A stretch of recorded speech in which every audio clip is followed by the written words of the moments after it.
say I'm a fool, but they never got the news that I'm a wild one. Oh yeah, I'm a wild one.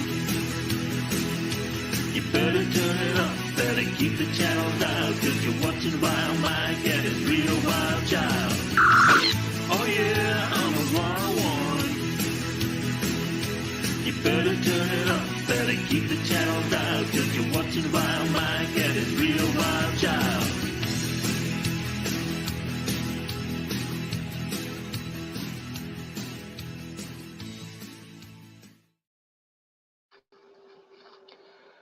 Howdy, folks. It is Vile Mike here, and yes, I am still having issues. Yes, his life is a corn album. And Mrs. Vile is in the chat, and she told me that part of the thing that I'm supposed to do is make sure that she finishes her grading, because as I've mentioned before, she is a teacher and has to do her grading. So I'm telling her right now, you do your grading. I have a banner at the bottom telling her to also finish her grading. Elihu's in the chat as well as on the panel saying hola. And we got our favorite Brit, Yvette, in the chat. How you doing, Yvette? Hey, Yvette, I'm not sure if you actually saw any auroras Friday morning. Did you?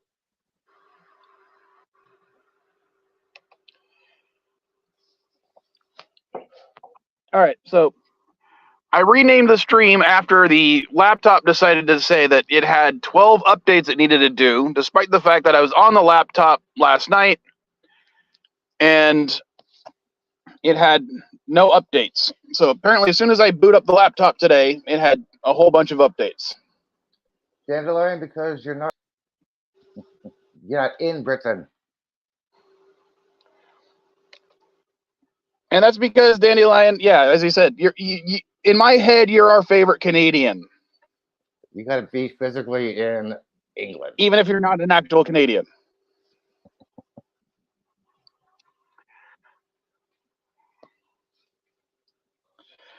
Although I sometimes might say that Sci-Fi Nation is our favorite Canadian just to piss him off, because he's also not a Canadian, but it's funny to do that. Oh, I'm sorry to hear that, Yvette. The reason why I asked, because everybody but Mike, is because the huge CMEs that's been going on past couple of days. The aurora was seen in Northern California and in Vegas. That's why I asked. Oh, I'm sorry, Yvette. Yeah.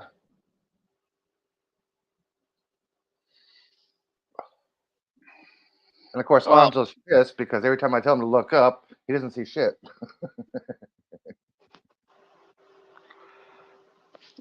And Yvette says that Dandelion, you're my favorite Brit.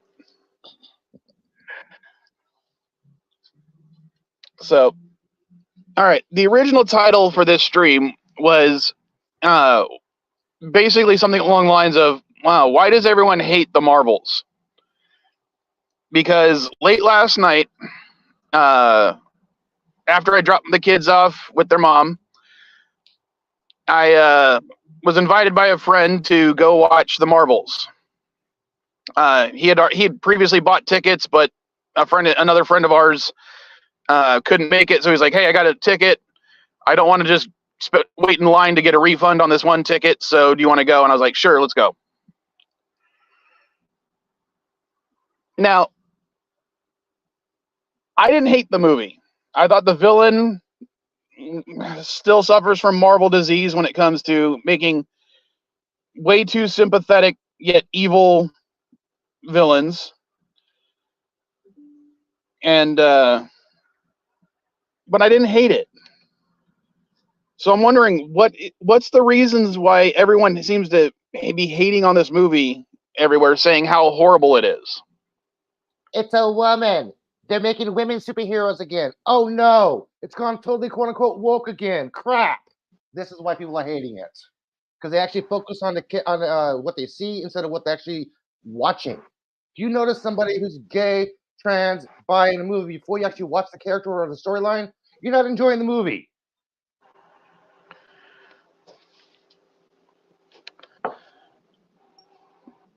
Sorry, I'm just reading some of the comments.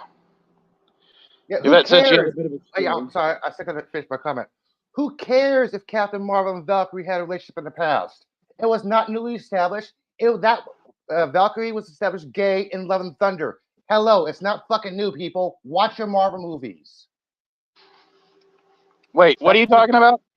People were complaining that they made Miss Marvel and Valkyrie gay. I'm like, no. Valkyrie was gay in Love and Thunder. Watch your Marvel history, people. They didn't make her gay. She was already established to be gay in Marvel and Love and Thunder. Hello. Okay. I thought she was established as gay in Thor Ragnarok. No, she was established gay in Love and Thunder because she was talking to her about her girlfriend in Valkyrie, the battle, like when he lost her girlfriend. Yeah, she was hesitant to fight because she lost her girlfriend. Yeah, she lost her girlfriend, her love of her life. Yeah, that was in Thor Ragnarok. Love and Thunder, they mentioned that. They never mentioned her having a girlfriend or friends or family in Ragnarok. She established a relationship in Love and Thunder. I'm just saying, I thought they established that in Thor Ragnarok because that whole thing about, they said friend, but the way that they're looking at each other, it was obviously not just friends. Yeah, and Feige confirmed that. And Dandelion says, I like the movie. It was fun. Yeah.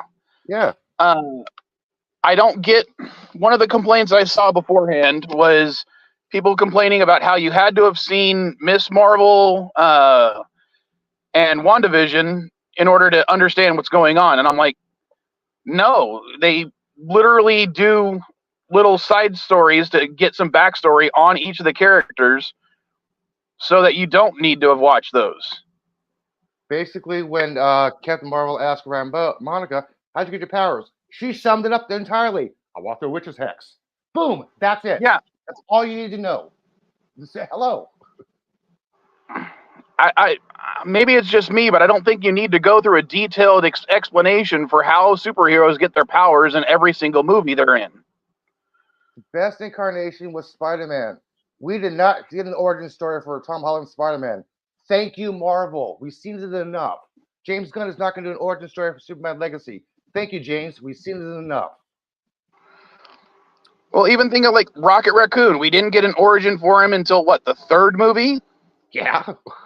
Or fourth if you count the holiday special, which I will say me and Mrs. Vile also watched the holiday special finally a year later. And then we also watched Werewolf by Night. I had already seen it, but she hadn't, so we watched it together. And wondering, that is Kevin Bacon's band, The 65.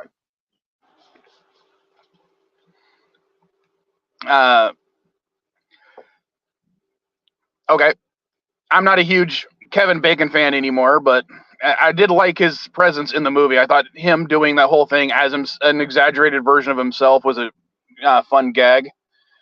Yeah, it was a playoff of Nicolas Cage. But I do.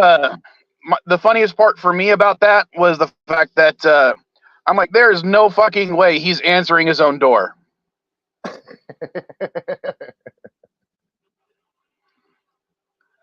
Yeah, one of his kids. He'll make one of his kids do it.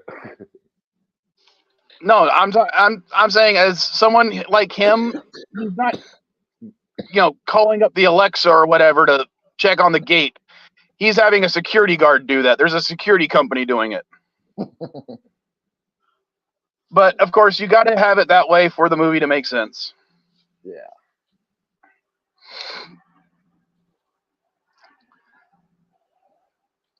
Daniel says she still hasn't seen the Guardians holiday special. She's been burned by holiday specials too many times. Okay, name one bad holiday special. Ewoks. What do you mean Ewoks? Star Wars holiday Christmas special. The only highlight was B. Arthur singing. I'm sorry. I love the Star Wars holiday special, and I had, I don't know if I still have, a bootleg copy of it on VHS. Wait, you have a Lumpy's dad watching porn in the room when Lumpy walks in. Hello, come on. Sorry. Okay, I did not see the Star Wars holiday special till after the prequels came out. Well, no, I take it back. Not until after the prequels. Until after at least Phantom Menace came out. I was at Comic-Con, and it was right as Comic-Con was closing, and a guy had like 2 copies of the holiday special on VHS. And the funniest part for me was the fact that apparently those VHSs were made in the 80s. Mm-hmm. And that's why he was asking a lot more money than he needed to, because other people were asking. He's like, yeah, I'm trying to get a lot more for these because these were made in the 80s, but you can find a newer version of people are selling for like $5.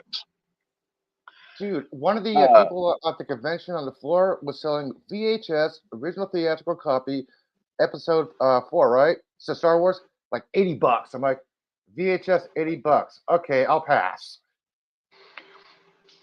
Well, I ended up trading him some magic cards, and he ended up just giving it to me. And yeah, I popped that thing in, and I probably watched it like 4 times in a row because I thought it was funny as all hell, considering how stupid it was. Yeah, what was it? Hi, Bob. And now we got an old man joining us. Hi, Bob. I heard you. What were you talking about, Mike? What was the movie? Well, the original movie I was talking about was The Marvels. I don't understand why people didn't like it. Oh. They put a woman I in don't know. it and made it gay. I had the opportunity to see it late last night when a friend was like, "Hey, I got an extra ticket. Another friend of ours couldn't make it. If you can drive up here, you get a free ticket to see it." And I was like, "Sure, why not?" Didn't even get into the theater till like 11 o'clock, but jeez, and I man. had to drive up to Escondido. But I was like, "Screw it." But you went all the way to Escondido to see a movie? It's about a 30-minute drive from my house. Yeah, I know where Escondido is in Oceanside and Vista. I used to live down there. Yeah, it's, as I said, it's about a 30-minute drive from Mission Valley, from where I live. Yeah, that's about the norm. 30 minutes. Yeah, that's about what it takes for me to get to either of the 2 theaters around here. So look, I don't know. I'm going to be honest. I don't even know what the plot of the movie was about. I just didn't care. I'm not interested. Hold on, NB. It's about a generic, sympathetic villain doing bad things for good reasons, and the hero's trying to stop them. Okay. Did the AI generator write it? I don't. Okay. If an AI actually wrote this movie, I would be shocked because it's the same. It does the same plot lines as every other Marvel type movie in existence. Well, Mike. Sympathetic. Hold on, we got some reverb. Yeah, that was you, Mike. It's not me. Oh. I don't think it's coming from me. All right. Okay, but as I said, the villain is sympathetic, but doing stuff for the evils, if that makes sense. Okay. Mm-hmm. Similar to, but again, every sequel Marvel character or villain has been in that mold. Ivan Vanko from Iron Man, the Ghost from Ant-Man and the Wasp. They're all these sympathetic villains, but they do evil things. The guy from Thor: Love and Thunder. God, man. Yeah, exactly. Dude, they could have done so much better with Christian Bale than they did. That was a waste. Yeah, he had a chance to play Heath Ledger, but he didn't. I will say I still enjoyed Love and Thunder. Probably I enjoyed that one more than the Marvels. But the Marvels, I think the biggest crime it has is it's an average Marvel movie. And the problem with being an average Marvel movie is it means it's not good anymore in a lot of people's minds. Well, my thing was I didn't think Ant-Man Quantumania was that bad. I actually was okay with it. I know there was that cringe dialogue in there. All I said was, yeah, I said, but I have kids. I have daughters who say stupid shit like that. So Yep. I was like, I can live with that. Cringe Mordock, dialogue. my only problem was really Mordock, because even in the comics, I thought Mordock was a shitty, stupid character. Modoc, not Mordock. Whatever. It's MODOK.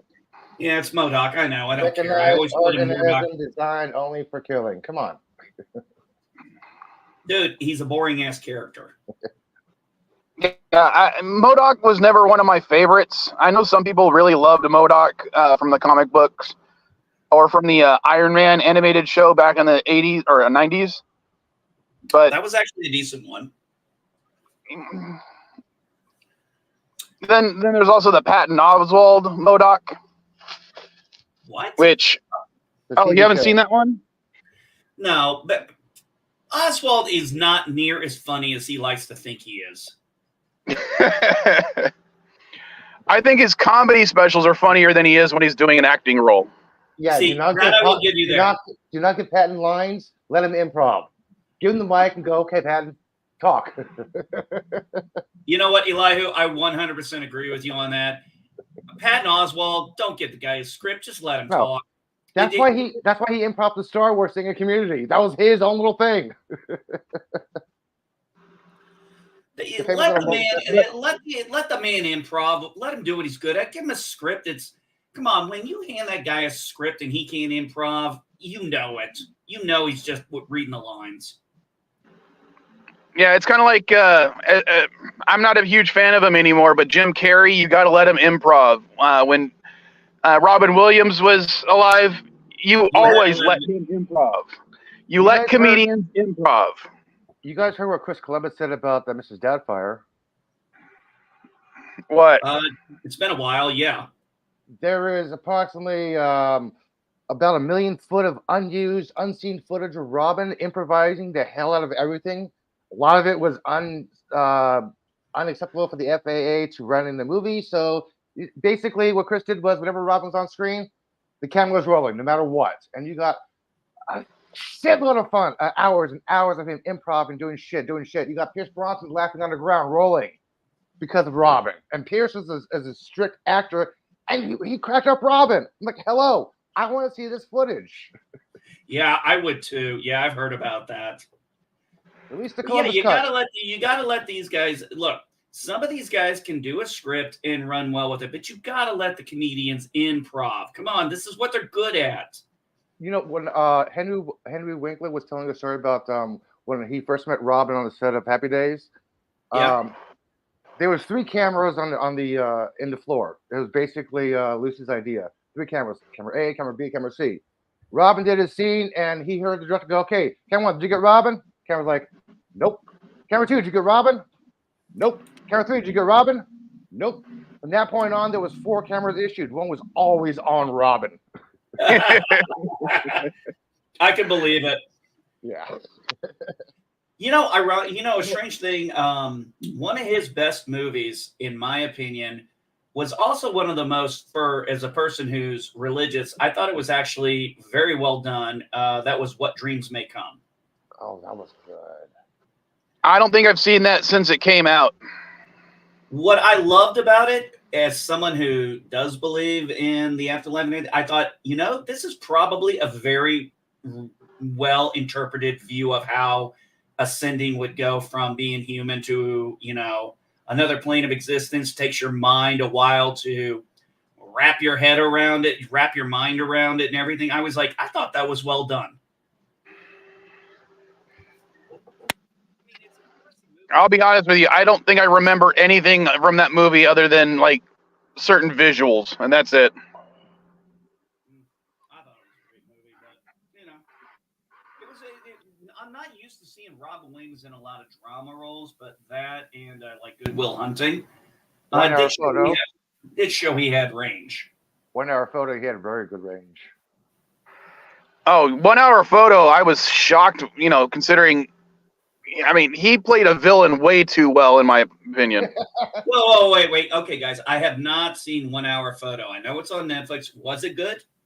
Oh, fuck yeah. That was one of the creepiest movies ever. Hold on. If you're expecting a comedic Robin Williams role, that is not what you're going to get. No, I'm saying, are you saying he pulls off a good villain? You would Yes, never thought Robin shockingly was a well. comedian. Yeah, you would never thought Robin was a comedian. You watch this movie like, wait, this guy's a stand-up comedian? No, you would never think that. I'm gonna have to pop that one back in my queue then.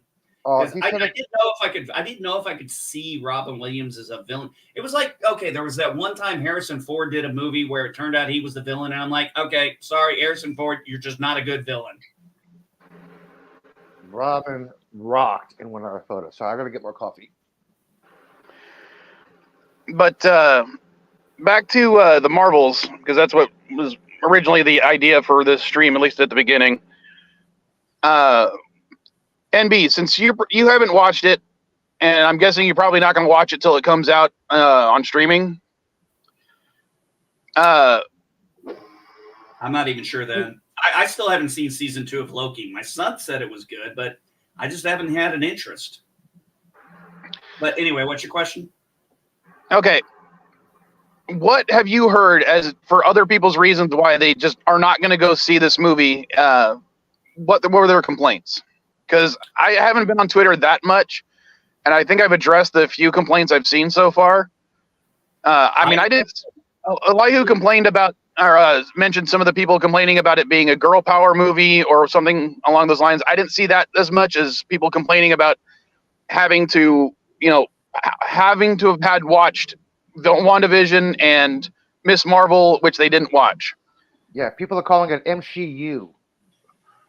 Well, I think there is some valid credit to that.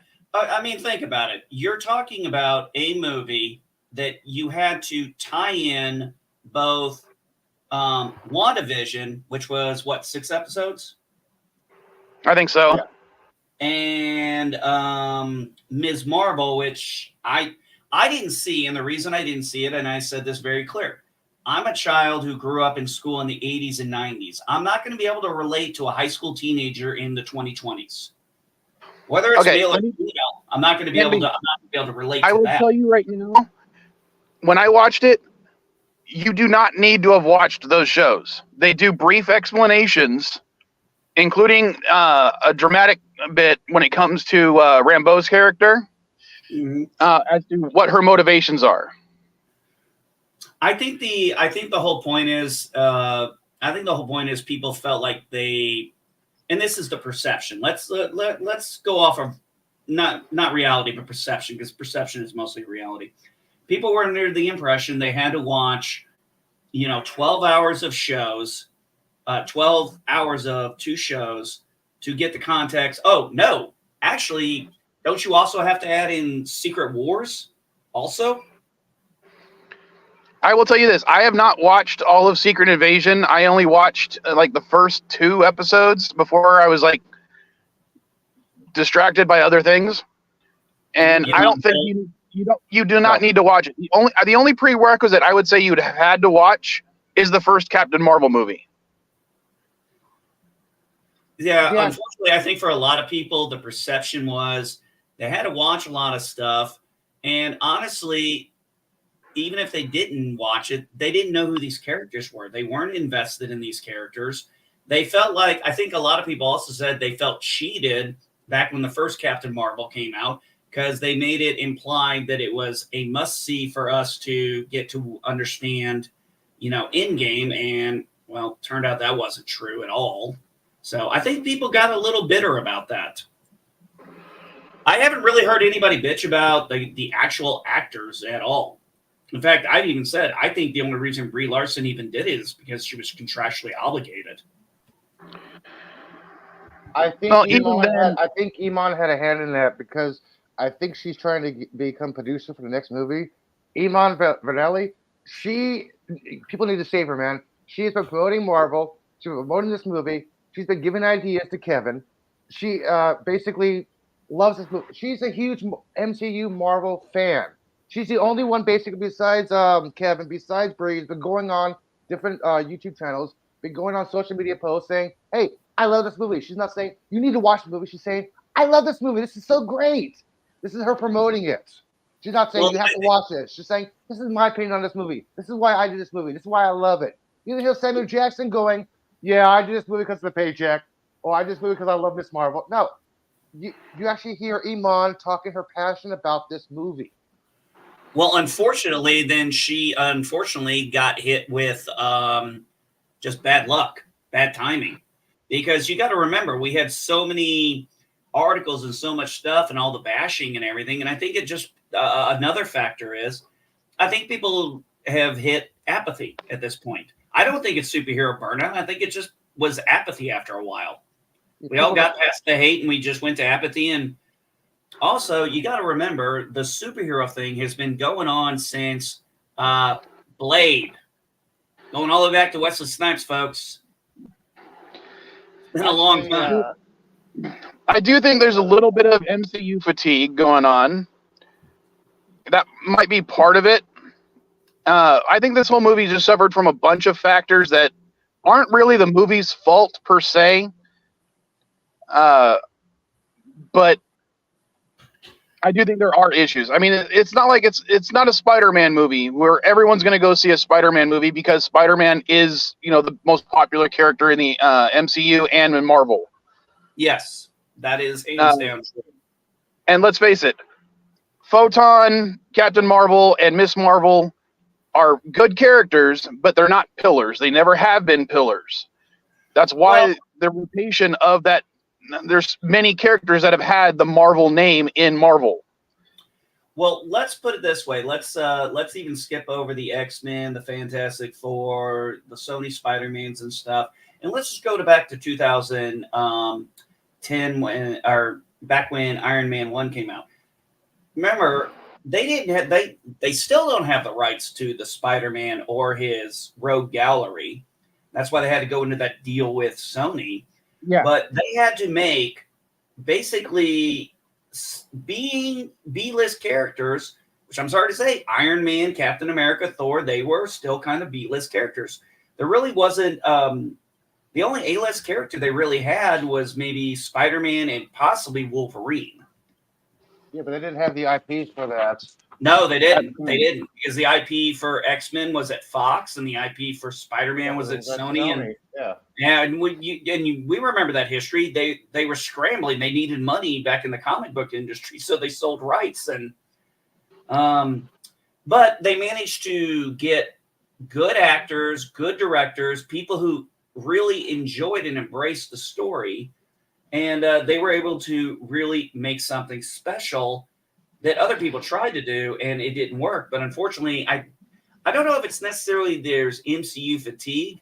I think that maybe if they had lightened up their load a little bit, but I also think the bashing of people not going to see the movie and stuff and all that writing crap, I think that really turned off a lot of people. And then, dude, the writers and actors strike was going on, and I was like one of the only people talking about it and just bringing updates, and people were like, oh, that's still going on. I didn't know. They didn't care.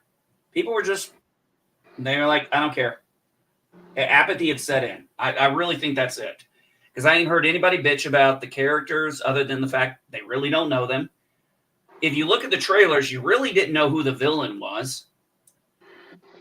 Yeah, I will say, but hold on. I will say, a lot of the sequels don't really focus on the villains as much. I mean, even take Iron Man. I don't remember the trailers focusing in on who Ivan Vanko was. They definitely weren't focusing on who Aldrich Killian was. I mean, they did the whole Mandarin thing, in my opinion, I'm sorry, I loved the Mandarin twist. Oh, I love that bait and switch. I love that bait and switch. I love Bill Kingsley. He's fucking awesome. Sir, give him. He got his title, Sir. Ben Kingsley. Sir Kingsley. My bad. Yes. Show respect for the man. I will show respect for Sir Kingsley. Absolutely. Even though I'm not British, I will still show respect. So a lot of the times in the sequels, they don't tend to focus on the villains, on their villain motivation as much. Not the villain's motivation. I think it's more the fact that we really didn't even get any hint to what the story was about. I mean, if you look at the trailers, it never really goes into what the movie is about. The Marvels basically was one person trying to get personal revenge on a superhero, aka Carol Danvers, for destroying their planet. That was one personal revenge. That's the Yeah, movie. but they were. But hold on. When I said they were overly sympathetic, the reason they were destroying those planets is because they wanted to save their planet. Yeah, I know. So So we commit genocide to prevent genocide. yeah, Actually, essentially, yeah. That's why I said it's personal, because she was attacking every single world that Carol called home and loved. That's why it was personal, not any other random planet. It was personal vendetta, not a society vendetta. Personal. And Well, yeah, you could actually argue in one respect that Miss Marvel is partly responsible for the villain's actions. Similar to how they did that in Iron Man, they were responsible for the hero's or the villain's motivations, or why the villain was doing everything. Hi, well, David. this is when you have to realize when it comes to the moral high ground, nobody really has it except whoever But wins. Except for Obi-Wan, he had the high ground. But I think the MCU needs one of those villains that literally just does things for the evils. You need one of those types of villains. Okay, who do you have in mind? One of the Kings. Well, the problem is the Kings didn't work out. And I think they need to do something about making a king who can actually bring all the heroes together in an endgame style event later on, who actually maybe kills somebody to make them actually a threat. Well, the problem with that is, and I do agree with some of the stuff I've seen where they said, the problem with that is we've already seen him killed twice. Once in Loki season 1, and then once again in Ant-Man. And we find out there are endless multiverses of him. It kind of takes the big baddie thing away. It really weakens the villain when he's already been beaten twice. Well, what I would do is, in each of these little movies, have a singular king just start killing other kings. I have a feeling they're not going that route but I don't know if the rumors are true or not. I don't know if the rumors are true or not. I'm more concerned with them getting the first. I would really like them to get the first Marvel family right. I mean, you know how many times I've heard rumors about F4 casting this every other week is F4 casting news, changing characters. Wait, make up your mind. Stop posting shit. Only post. I'm waiting for Marvel to make the official announcement. Who is going to be in this movie? What it's going to be casting or doing this movie? No more speculation bullshit, people. Come on. I agree with that. I do agree with that. That's why I don't get into the speculation stuff. I'm like, I'll wait and see when the official cast is finally done. Yeah, and I'll be completely honest. When you said you watched the trailers for the Marvels and weren't really interested because they didn't do much about the villain, I don't think I even saw more than one of the trailers, and I think I only saw the trailer once. Well, this is the second MCU movie that said the name of the movie in the movie. The first one was Iron Man. This one was The Marvels. Now, I will say this. The one of those Marvel Disney Plus shows, I actually like the Hawkeye one the best, personally. It was the most believable one to me that I thought was the most enjoyable. Well, this might be a little bit of a spoiler, but it looks like, as of right now, one of the things they did in the Marvel's credit scenes is introduce what they're going to do, like the next Avengers type thing. Yeah, they're doing the A-Team Avengers or something, the women Avengers, right? No. Iman said they are in pre-production for Young Avengers. Oh, Young Okay, Avengers. Young Avengers. Yeah, Iman said that. I'm thinking of the animated movies they did, where I think it was Avengers Next or something like that. No, I thought there was like an Avenger. Wasn't there like an all-female Avengers called comics some years ago called like A-Team or something? I doubt it was called A-Team, but I remember something like that. I have no idea, to be honest. I don't really read the comics as much. Oh no, this is Um, after I got out of comics. Dude, I've been out of the mainstream comics since 11. And I'll be back, guys. I'm gonna Geloja. Okay. Okay. But they also set up the introduction of the X-Men, which I don't know how I feel about it. The CGI was done on purpose. It represents live action X-Men 97. Well, I don't know. As I said, I just don't know how I feel about bringing in the X-Men into the MCU as they are. Personally, I would rather wait till they reboot the franchise before they introduce the X-Men. Because I think the X-Men is the X-Men is a whole other coin or side of the coin for Marvel. Yeah, they have their own enemies, own villains, because they rarely actually interacted unless it was Fantastic Four or Spider-Man occasionally. But Avengers and X-Men really didn't interact. Well, see, it's like you got the two main sides of Marvel. You got the Avengers side and all their ancillary titles like Iron Man, Incredible Hulk, Captain America, etc. Then you got all the X-Men stuff, which is its own side, where they have, Wolverine, Sabretooth, X-Men Blue Team or whatnot. I don't know if they still have that kind of stuff, but Uncanny X-Men, X-Force, Deadpool, all that stuff. Then they have then they have Spider-Man, which is that round peg that can go into any hole. Well, it's true. Yeah, yes. No, I mean, it's true. You think about it. Well, then you've also got the story. You got Spider-Man. You need, heroes that are hated by the public. He can go in with the X-Men as well as, by himself. He's a part-time Avenger, so he can do that. Hell, he was on the Fantastic Four, and no one batted an eye. Yeah, no one had that paper bag. He lost his mask. Oh, no, I'm talking about he was an actual Fantastic Four member. He had a little black and white costume. Oh, I just remember the paper bag one.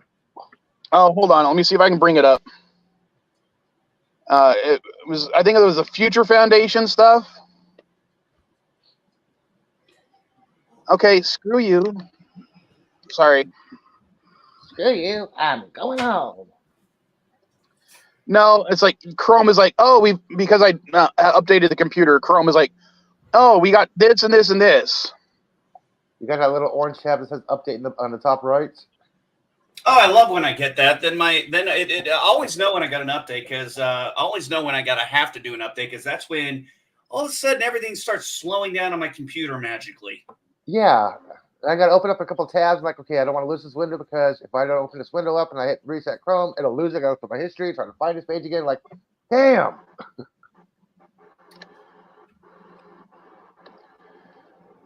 So overall, you're saying, Mike, is The Marvels was an okay movie. I'm saying it was an average Marvel movie, and that's its biggest sin.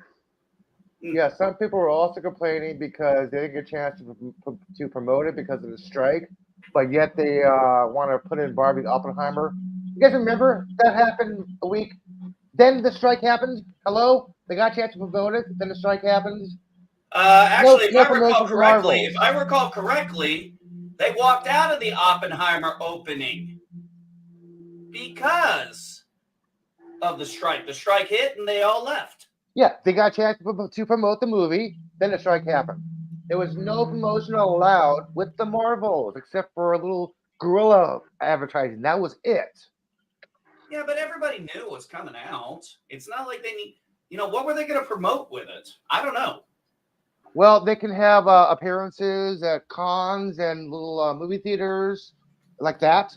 They couldn't do that. After the strike, Brie took her own time to go to a movie theater to thank people for showing up, and she had Samuel Jackson on the phone with the group. That was her own time and money to do that. This was her own promotion. She's like, finally, I can help promote this. What? You guys don't want to do this? I'll do it myself. So she went to Well- New York and did this. Well, maybe she's getting a little humbled. Yeah, and I don't care if you don't like Brie Larson. That's fine. You don't bring your hate onto the characters that they're portraying just because you don't like the actor. Even though I'm guilty of that too when it comes to certain actors. There Yeah, are I- a couple Oh my actors gosh. I will not watch Right. because of some of If their I shit. ever see James Woods in person, I will slap him, then shake his hand for being a fucking fantastic actor. All right, this is what I'm talking about. This was when he was part of the Fantastic Four. This Mhm. was his costume. Mm, Don't I remember that one. I remember seeing pictures of that. So yeah, that's when he was replacing Johnny Storm, and you can see Reed Richards, Sue, the Thing, and the kids. You know, there How was they a all have time. their black and Actually, white costumes.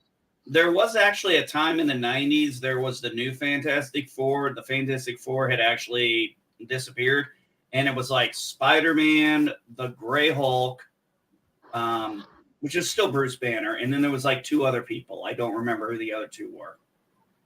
I just remember a funny line where the Hulk is holding something up, and he's like, I'm getting tired. Spider-Man, can you hold this for a few minutes?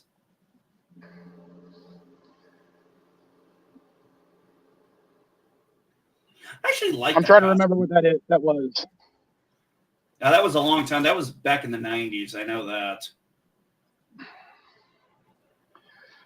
Now, as far as I know, the only Marvel movie coming out next year is supposed to be Deadpool 3, which won't come out under the Disney banner. It's going to come out probably under the association with Marvel. I don't know. I have no idea what movies are coming out. I've been avoiding that stuff because I want to be surprised. I want to enjoy these things. Actually, about the only thing I'm looking forward to next year is Dune 2, Dune Part 2. I haven't seen the first one because I didn't want to deal with it until after the second one came out. Chalamet is an okay actor. I mean, I don't have a problem with intentionally making a two-part movie, but if I know it's going to be a two-part movie before I see it, I'm not going to want to watch it till after both parts are out. Hold on a second.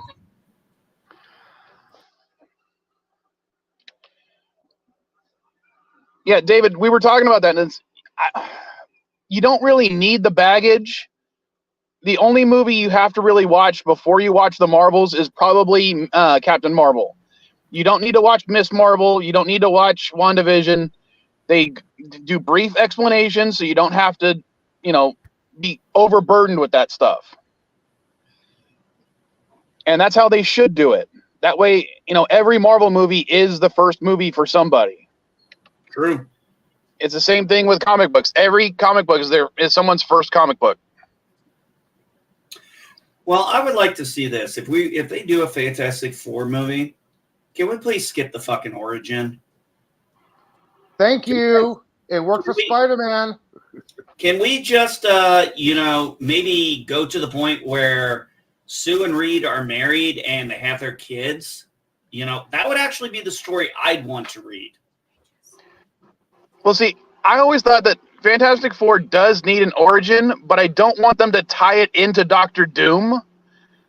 Okay, what I mean is like in the Fox movies, they always tied Doctor Doom's powers and creation directly with what created the Fantastic Four, and that's not how it ever was. It doesn't make sense. No, Doctor Doom should be, and I don't even want to see Doctor Doom as the villain in a Fantastic Four movie. What I'd like to see is whatever they do is, because of the time gap, Fantastic Four should be the first family of Marvel. They should be the first characters, or at least early on in the history. So have it so that whatever causes their creation also jumps them into the future, 30, 40 years. I stand on my statement, by the way. I stand on my statement. We don't need their fucking origin story. We don't. I stand by my statements. Well, think of it this way. What if they open the movie with the Fantastic Four on a shuttlecraft type thing that just appears in the sky, and people are all confused because, wait, wasn't that something that was launched in the 60s? What's going on?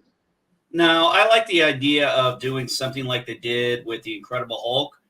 Just put their origin in the freaking opening credits. Boom, done. Thank you. By the way, this is a kind of little spoiler for the Marvels. If you guys actually look at the end where the rip in space time happens, there's this red cloud above Earth. It could be the cosmic rays for the Fantastic Four, by the way. I don't. Marvel's not that subtle. Yeah, I know they could be, but they could not be. I saw that red cloud. I'm like, ooh, F4. I just want him to get the Silver Surfer right. I don't care if the gender swap Silver Surfer. Who gives a fuck? It's not a real person. Actually, I do care because he's one of my favorite characters.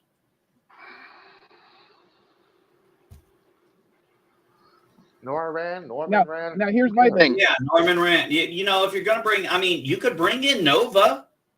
You can easily bring in Nova. Nova's going to be safe. Well, hell, you could even tie it into the Guardians of the Galaxy at that point, because they're one of those cosmic things. Yeah. You could have like an intro of the Guardians of the Galaxy fighting the Silver Surfer and saying, then sending a message to Earth saying, hey, this guy just kicked our ass, but he didn't kill us for some reason, and he's on his way to Earth. Well, that could be a good way to do it. Or it could be tied into the Eternals too. No, I don't know. Galactus with a Galactus as a Celestial. No. I don't think they want. I would Or say Galactus hears that Earth wasn't destroyed by Celestials, so he takes advantage of defeating thing, and that's how he gets introduced. I don't know, man. Here's the thing. I think that if you're going to do a Fantastic Four and stuff, you need to not use Doctor Doom or Galactus. You need to pick something else from the Rogue Gallery, like Annihilus. No, I want to see it. If they're going to do this, they need to do it silly. Okay? What, like the Have them fight Mole Man in the beginning, a bigger threat that they take out for the climax, and then return to the Mole Man. Kind of like the Incredibles with the Underminer showing up at the end. You know what I mean? I really thought when I saw the Underminer, I was like, oh my God, that's like the Mole Man. Yeah, and David called it. Yeah, Mole Man. You need a very super powerful superhero like Captain Marvel coming down and finding out she has to fight the Condiment King. Okay, now you're switching franchises. Now you're crossing DC and Marvel. Oh shit! I was thinking. Sorry. I was thinking that's a Batman guy. Yeah, sorry. I was thinking of stupid villains, and Condiment King came to my mind. Sorry. Okay, is there a other than the fact that Godzilla was briefly in the Marvel canon, who is there something that could be like a big threat for the Fantastic Four to fight? That's what I'm looking at. I'm gonna look at the Rogue Gallery real quick. I think Annihilus would be a good one. I think Annihilus might be too powerful for a first-time team. No, the Frightening Four is. Bing, bang, well, if you want to go silly, if you want to go silly, we could go with the Frightening Four, the Frightful Four. No, again, that's like introducing the Sinister Six in a first Spider-Man movie. Hint, hint. Okay, how about the Kree? We've already done too much Kree shit, especially with the Marvels just coming out. Because the villains in the Marvels is the Kree. Well, if Marvel wants to do something, they can actually do a whole nother Fantastic 180 and have them go through some kind of wormhole and find some kind of new alien threats instead of something that's been in the comic books. I could see the Brood doing it. Ooh, the Brood would be a good option. Yeah, I could definitely see the Brood. And they could tie it in, if they're insisting on tying it into previous films, have one of the alien cosmic characters warn them about it. Well, and then the only ones available to fight them at that specific location are the Fantastic Four for reasons that they can't go, for X reasons. Well, if you think Annihilus is too strong, well, obviously that takes Onslaught out. Well, Onslaught is also more of a X-Men villain. I know, but he's still still messed with the Fantastic Four a few times. I do like your idea of starting out with the Mole Man and then building to a bigger baddie. It's just a question of maybe even do a montage of them taking down lesser heroes like or not lesser heroes, lesser villains like Stiltman. Or go ahead. Well, I would say the most obvious, and this wouldn't even be. Unfortunately, they did it and I didn't see the movie, but they did it in the Black Panther 2 movie. They introduced Namor and butchered his name horribly. Yeah, Quetzalcoatl. And which is too bad because that was a big trope back in the day. Was Namor being infatuated with Sue? Yeah. Why don't we just bring back the Inhumans and introduce Maximus? Because we already did the Inhumans and it bombed. Remember? That was a TV show. What about the Puppet Master? Nah, overrated. God, it's been a while. Let me look up the Puppet Master. Puppet Master is almost as bad as Hyperstorm. Overrated. Come on. Okay, what about Terminus? Ooh. That's a good one. Well, this would tie in because remember, the Terminus want to get revenge on the Celestials. Yeah, that's true. Got some throwing Terrax. You could throw some stuff in there with that. I mean, if they make an Eternals 2 or they tighten, I don't know if they'll make an Eternals 2, but they might be able to tie it in. Okay. Well, then I didn't see it. Like I said, I haven't really seen a lot of the newer ones. The last one we saw was Guardians of the Galaxy 3, and that was the one we said, damn, we should have gone to the theater to see that. That was really great. Yeah, fortunately, Mrs. Vile and I did get to see that one in the theaters. Oh, yeah, that was the one dude, it was just, after Doctor Strange 2 and Thor Love and Thunder and then Ant-Man, I didn't go see Ant-Man. I didn't see Thor. My wife did, and she was underwhelmed by it. We saw it when it came out on Plus, and I was kind of like, this is just okay. Sorry, reading up on Terminus. I'm sorry. I think this would be great for a first Fantastic Four villain. You think so? Because it says it starts off as a microbe, turns into a robotic microbes, starts making larger robots, and then the larger robot or the robots merge together to form the actual Terminus thing. That is exactly something that would, you could have Reed Richards studying the microbes, seeing them change, Sue Storm helping out. I think that'd be a great first villain, major villain. I do like the idea of having them fight lesser villains in a montage, but that way they can, explain their rise to celebrity status, learning how to use their powers, that kind of stuff.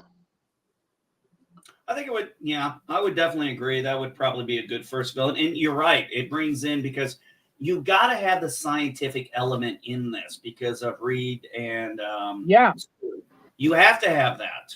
And it's not like she's a Mary Sue. She's a scientist like her husband or future husband, depending on how they do it. So would the thing still be a jock? A former jock or military? I lost you there. I don't know. Sorry. I didn't hear all that. The new incarnation of the I kind of liked him as a pilot. A former jock, but he was supposed to be a former military. Then he was a former astronaut. Which incarnation? They need to keep Ben Grimm grounded in his own thing. He can, depending on the time way, you can say he's a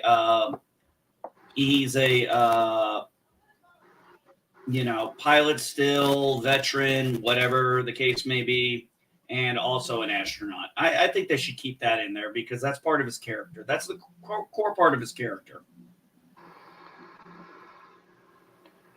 See, I always like the fact, or I would have him as not like the fact. I'm sorry, I misspoke. I would have him as a pilot, but a test pilot for Reed, because, like, for instance, a lot of pilots can't be pilots in the military or NASA because they're too tall. Have him be a too tall pilot, but because he's Reed's friend, he's his pilot. You know what I mean? That's not a bad possibility. Still childhood friends, buddies. Yeah. Oh yeah. Yeah. And then of course Johnny and Sue are brother and sister. Of course, have to be. I still say Michael B. Jordan should be Johnny Storm. You know, if you want to have one of them black, one of them white, okay, make their parents mixed. Yeah, they could still just be, step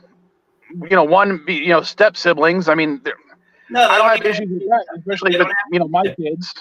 Well, they don't have to be step siblings. They can simply be siblings. You can easily just say one of the parents is black, one of the parents is white, and that's why they look the way they do. It's very simple. I've seen it plenty of times. I knew two twins. I knew a set of twins from a mixed family.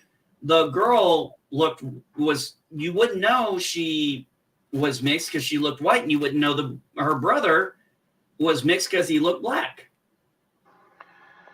Yeah, that kind of reminds me of what was it, like a Maury type show I saw way back in the day where this guy was like, "Oh, it's not my kid.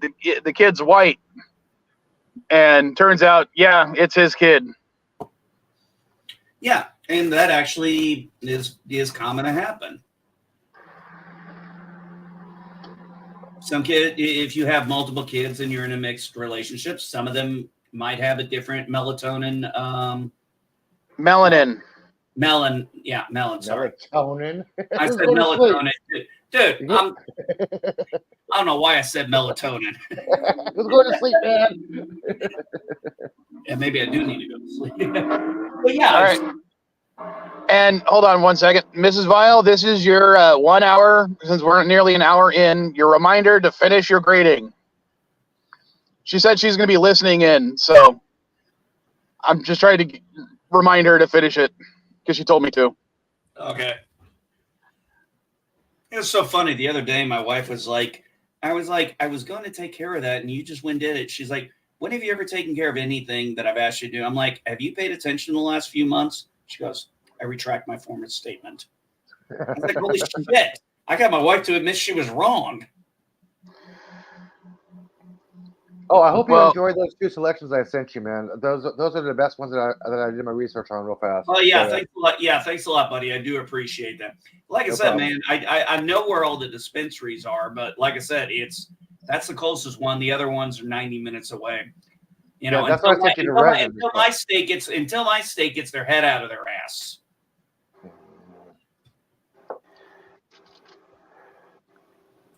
Did you see any auroras?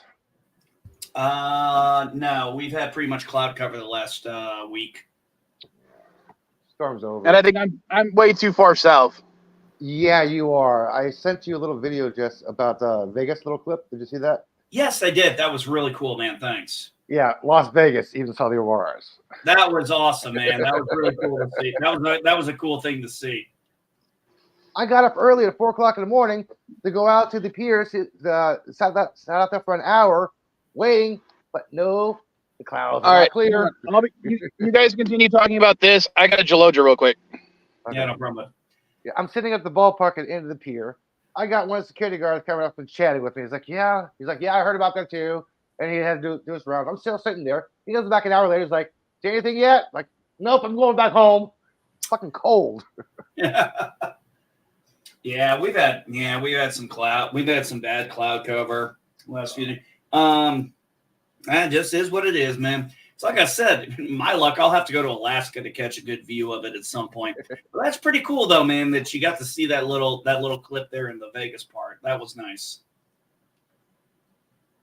Yeah, that was really cool to see on the infrared. It was cool to see it in the infrared spectrum. That was nice. Yeah. I mean, it's even nicer to see it with your own eyes. Oh yeah, absolutely. Yeah, I saw him last year. If I can afford it, I go back to Alaska for New Year's. Oh, I'd love to take a cruise to Alaska. Cruise is overrated. Well, I don't know. I've never been on one. I'd like to actually make the decision for myself. You ever seen Hotel Transylvania? Of course I have. You ever seen Part 3? It's a hotel on water. Actually, I don't think I saw part 3. I think I only saw 1 and 2. They went on vacation, and Dracula's arguing like, "It's just a hotel on water." That's what a cruise is. The hotel on water. What is which one was the one that had Mel Brooks in it? Was that the second one? I don't remember. That was, I think, the last one I saw. That's when I saw it was 3. That was a while ago. Could finally introduce Mephisto to the Fantastic Four as he's a villain in a sequel, if there is one. Oh, that's a good idea. Sacha Baron Cohen, yeah. That'd be a good one right there. Sacha's a good actor. Hey, if they make this Fantastic Four movie, do you think Spider-Man will make a cameo? Nope. You don't think so? No, they'll make a hint, or maybe like a billboard or something, or a passing reference, or something on the screen with Spider-Man. But no actual Spider-Man in the movie. Like the deleted scene in Morpheus, where you see him walking, you see the Spider-Man enemy thing, whatever. That LA scene was cut. Mm. Yeah, they may make a small little reference, but no Spider-Man in any Fantastic Four movie or X-Men movie.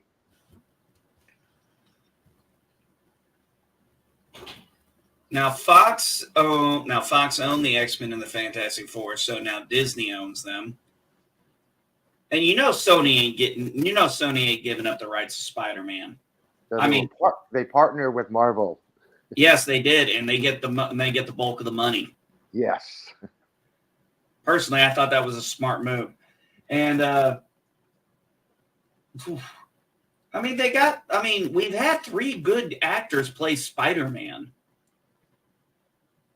And eventually they're going to bring in Miles Morales. That's almost a given. Yeah, we had the live action Prowler already. So hell, Into the Spider-Verse. Well, actually, if they could do it, I would. Well, I haven't watched the anime stuff because I don't like that particular animation style. My son loved both of the movies, but yeah, I see them bringing Miles Morales in at some point. So we'll have, technically 4 different Spider-Mans.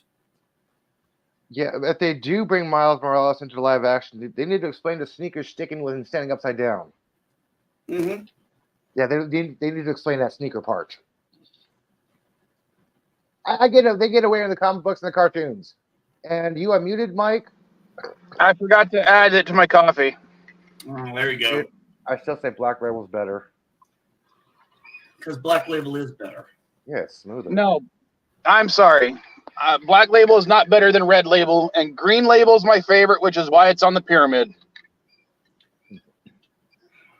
Yeah, Dandelion, if you watch the cartoons or the comic books of Miles Morales, he wears sneakers, and he can stand upside down wearing the sneakers. So they need to explain the magic sneakers of his ability to grasp. No, you're overthinking it. I don't know. I mean, I remember Peter crawling up with shoes on. Oh, you mean because he's standing without his hands on there, right? Exactly. I got you there. Okay.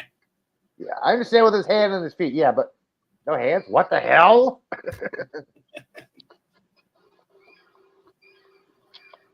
David, sorry, while I was Jalojing, David says Mephisto. Yep. That Briefly. X-Men as a villain? I don't know. I hope Franklin Richards is not the kid, because that would be too early in their history, I would think. The kid in What If? That's Peter Quill. Well, don't cast Little Nas X as Miles Morales. How old is he? I don't even know who that is. No, J.B. Tanner should be cast as Miles Morales. Who? J.B. Tanner.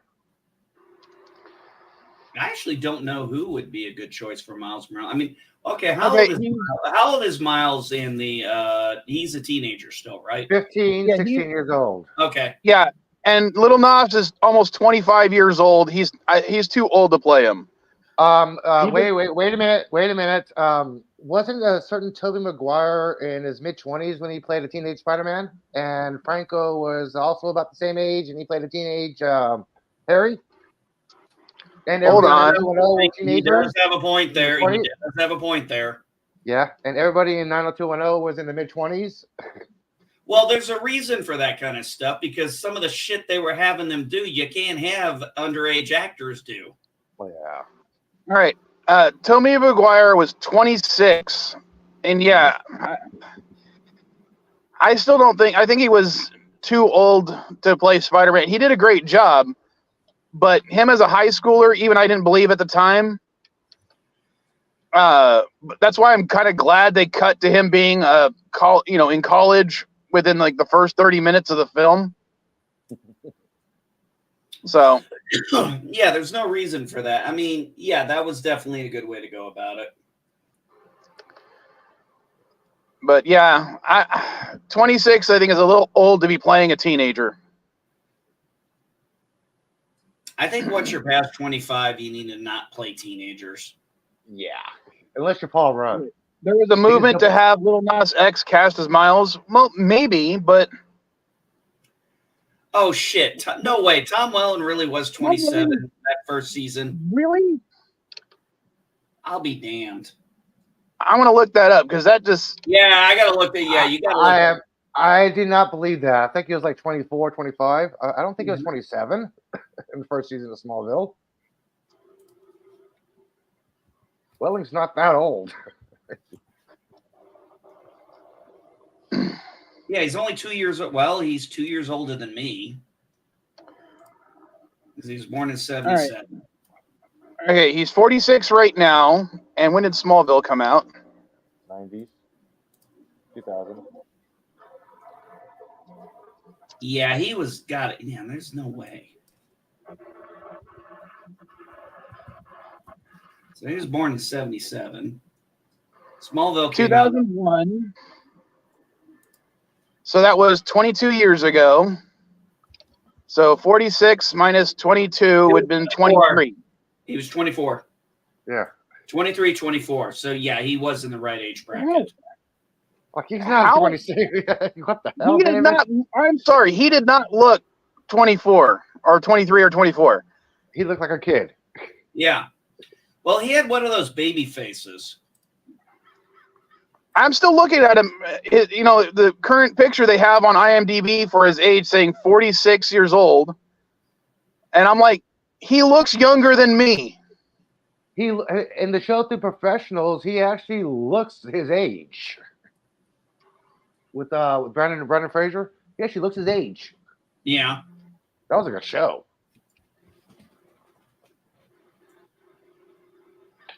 God damn. We'll continue that. I actually enjoyed Brandon Tom in that movie, in that show. Anybody notice that the 90s heartthrob, the 90s teen heartthrobs, none of them in the early 2000s heartthrobs never really made careers like they thought they were going to have. Like who? Well, I mean, Brandon Priestley, Luke Perry, although Brandon Priestley, I think, went more behind the camera at some point. I was picking 90210 just off the top of my head. The guys from Dawson's Creek didn't really do anything after that. Well, what's her name? Oh, no, I was After she talking married about Tom Cruise, I think that derailed her career. No, I was talking about men specifically. Oh, just guys? Yeah, the guys who were supposed to become the new, like, I guess, sex symbols for women, they never really hit it off in like other genres. Let's see. The Teen Beat cover guys. I guess so. Let's see. Well, okay. James How do Vanderbeek. I know about Sorry, how do I I'm know about checking- Team Beat? I have two sisters. That's how I know about Team Beat. Sorry, I'm just gonna go to Oh. James Vanderbeek's filmography real quick. Didn't he do some production and directing? I'm gonna check Dandelion, you really didn't recognize him in Lucifer? because I definitely recognize him. Yeah, I fully knew who he was. I knew who he was. I thought it was so cool him playing Cain. That was really nice. Although Alright, so although there is a bit of an error in this that I noticed between the seasons. He didn't recognize that was Cain, but in the last season, Adam shows up and he immediately recognizes who Adam is.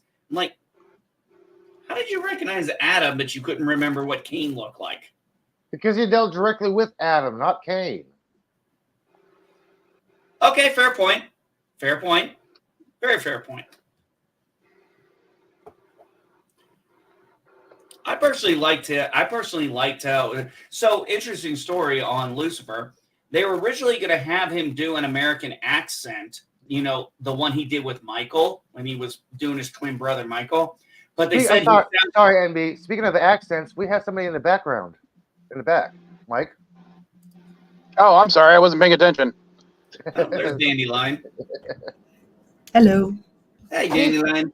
See that Canadian accent? Hello. Okay, well, I was looking at James Vanderbeek's filmography. He has been consistently acting little bit parts, smaller films, unless you include the Jay and Silent Bob movies. Oh yeah. But yeah, he's mostly flown under the radar since then. Well, I remember when Lucifer, what I was saying about Lucifer is I remember there was, I was reading some behind the scenes stuff, and originally they wanted him to do an American accent, and it turned out the accent he ended up using is the one he ended up using for Michael, because people said, no, dude, you sound too sinister with an American accent.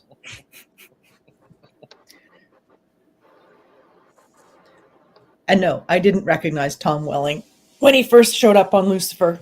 I'm like, that actor looks kind of familiar, but I can't figure out who he is. I think the hair was different, right?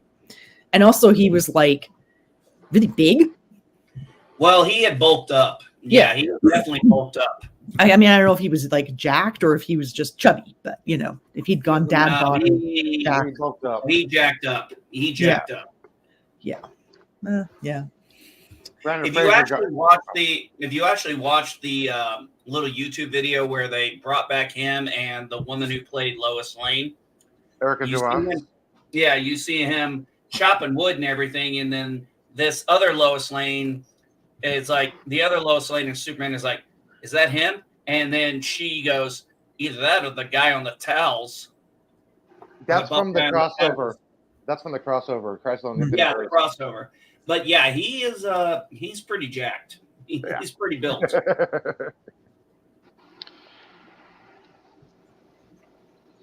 God, and I was gonna look up Joshua Jackson, but I got distracted. So Dandelion, did you enjoy all of Lucifer? I haven't seen all of Lucifer, to be honest. There were so many episodes, so many seasons.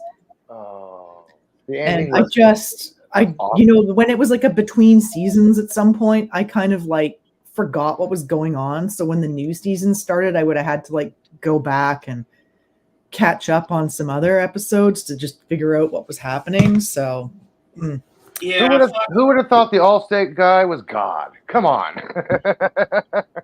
Are you kidding me? I thought he was I thought other than bringing Morgan Freeman back, because obviously they couldn't afford him, I thought he was the perfect choice. I don't like it when my children fight. Hey, the guy's been the State Farm. The guy's been Allstate. He's also been the president in 24. Oh, I forgot about that. Might as well play God. He was perfect for the role. I thought when I saw him come down, when I heard his voice, I was like, oh my God, is this who I think it is? And he showed up. I was like, oh, perfect choice for God. Cliffhanger with the finale. Like, no. Okay, I was looking it up, Dandelion. There is I need more 6 coffee. seasons of Lucifer. With the first season, God, the season numbers are way weird. Season Yeah, 1 they is are. 13 episodes. Season 2 is 18 episodes. Season 3 is 26 episodes. Season 4 is 10. Season 5 is split up into 2 half seasons of 8. I And think season I've 6 is 10. seen maybe the first 4 seasons. I've either not seen the last season or I haven't seen the last 2 seasons. All right, so the way it worked out was the first 3 seasons were on Fox. They had the first season on Fox. You had the second season that went a little bit more episodes. And then they did this massive amount of episodes for season 3, and then they canceled it. And Netflix brought it back for a fourth season to see how it worked. Then they brought it back for a 5th, and 5th was supposed to be the final, which I'm glad it wasn't because that final would have sucked. What was the 5th season? Like, what was the ender of the 5th season? The ender of the 5th season was Lucifer actually obtaining, becoming God, kind of. Yeah, I don't remember. I don't remember what I've seen of hold on, this. I'm checking it right now. Season 5 was okay. So season 5 is his brother Michael and him get into another issue. God intervenes, and eventually God leaves to go to another universe to be with his celestial wife. Right. Yeah. So I remember that happening. So God leaves Earth, leaves this universe to go be with his wife and be by her side in her universe she's creating. And he looks at Lucifer, and there's a dialogue that's there, and he goes, "It's all part of my plan." So at the end of it, you have Michael and Lucifer battling for who should be God and who should have the power of God. And at the end of it, Lucifer gets the power through self-sacrifice, and then you get to season 6, and it turns out he really doesn't want the goddamn power. Yeah. Okay, I'm gonna give you a spoiler. Okay, Dandelion, who do you think of the show? Who do you think ended up being God at the end? I have no idea. If it was the woman, I'd really be upset. 'cause No, I it wasn't the didn't woman. like her. No. No, I the never woman. liked her. Like, I don't know. She was just too, I don't know, whiny or something. I don't know. Okay, I'll tell you this. At the end of it, spoiler, it's a minute deal. The guy who was perfect for the role. Yeah, That was the brother, right? Yes, especially with his character development, he deserved it. absolutely. Yeah, like Yeah. I said, I guess I've just missed the final season. I just sort of, Oh, it was really nicely done. I mean, there was That some final awesome stuff in that show. I certainly didn't dislike the show. I enjoyed it a lot. Some of the stuff they did in there was pretty cool. What shocks me, considering this whole stream started about talking about comic book movies and this being a comic book based TV show, how is. It's based off Neil it Gaiman. utterly changes everything about the comic book, but is still good, except for that core concept of Lucifer being on Earth. It's still good, even though it has almost nothing to do with the comic book, and sometimes that is still a good thing. I disagree with you. There is one other aspect you need to remember that they did keep from the comic book, because I did read all of Lucifer. He did not want to be worshipped. In fact, in the comic, he is demanding he not be worshipped. So that was one of the key things where it's like people are worshiping. It's like when you had that one scene, one of my funniest scenes, where he's like, these guys are like Beelzebub to the north, this person, and Lucifer is just so fucking annoyed. He's like, what the hell are you people doing? This isn't what I'm about. And then he goes into this tirade, and I remember one of the guys being like, this is the best Lucifer we've ever had. Now, the difference between the comic and the book are massive, but Neil Gaiman even gave his blessing to it, saying, no, this is a good idea. I like this. Roll with it. Yeah, you got to give Neil credit for that, because even if it doesn't follow his original ideas, he doesn't hate everything that is produced from his work like certain other comic book writers I won't name. And more. Oh, sorry. Watchmen. Jenkins! Oh, Paul! Oh, sorry about that. Maybe if that guy had stayed off the acid in the 60s, he wouldn't be so bitter. Sorry, Paul. Love you, but still, come on, dude. Yeah, can't hear you. Mike, sorry. B, speak up.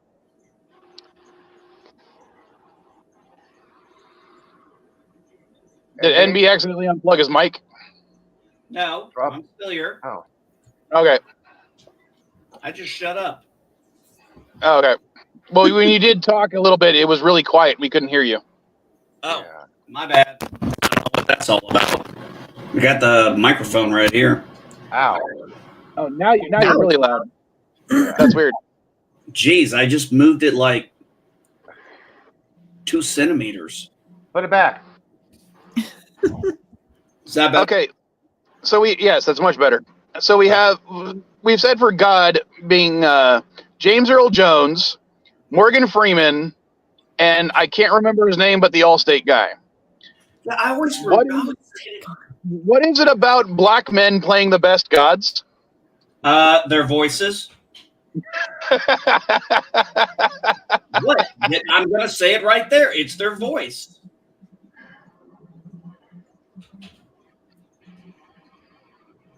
That could be a whole different CNA stream one of these times. Like the best people who've played the Christian God, and it's the top 3 are all black guys so far. Seems reasonable. I don't have a problem with that. I definitely don't have a problem with that. And I remember when Bruce Almighty came out.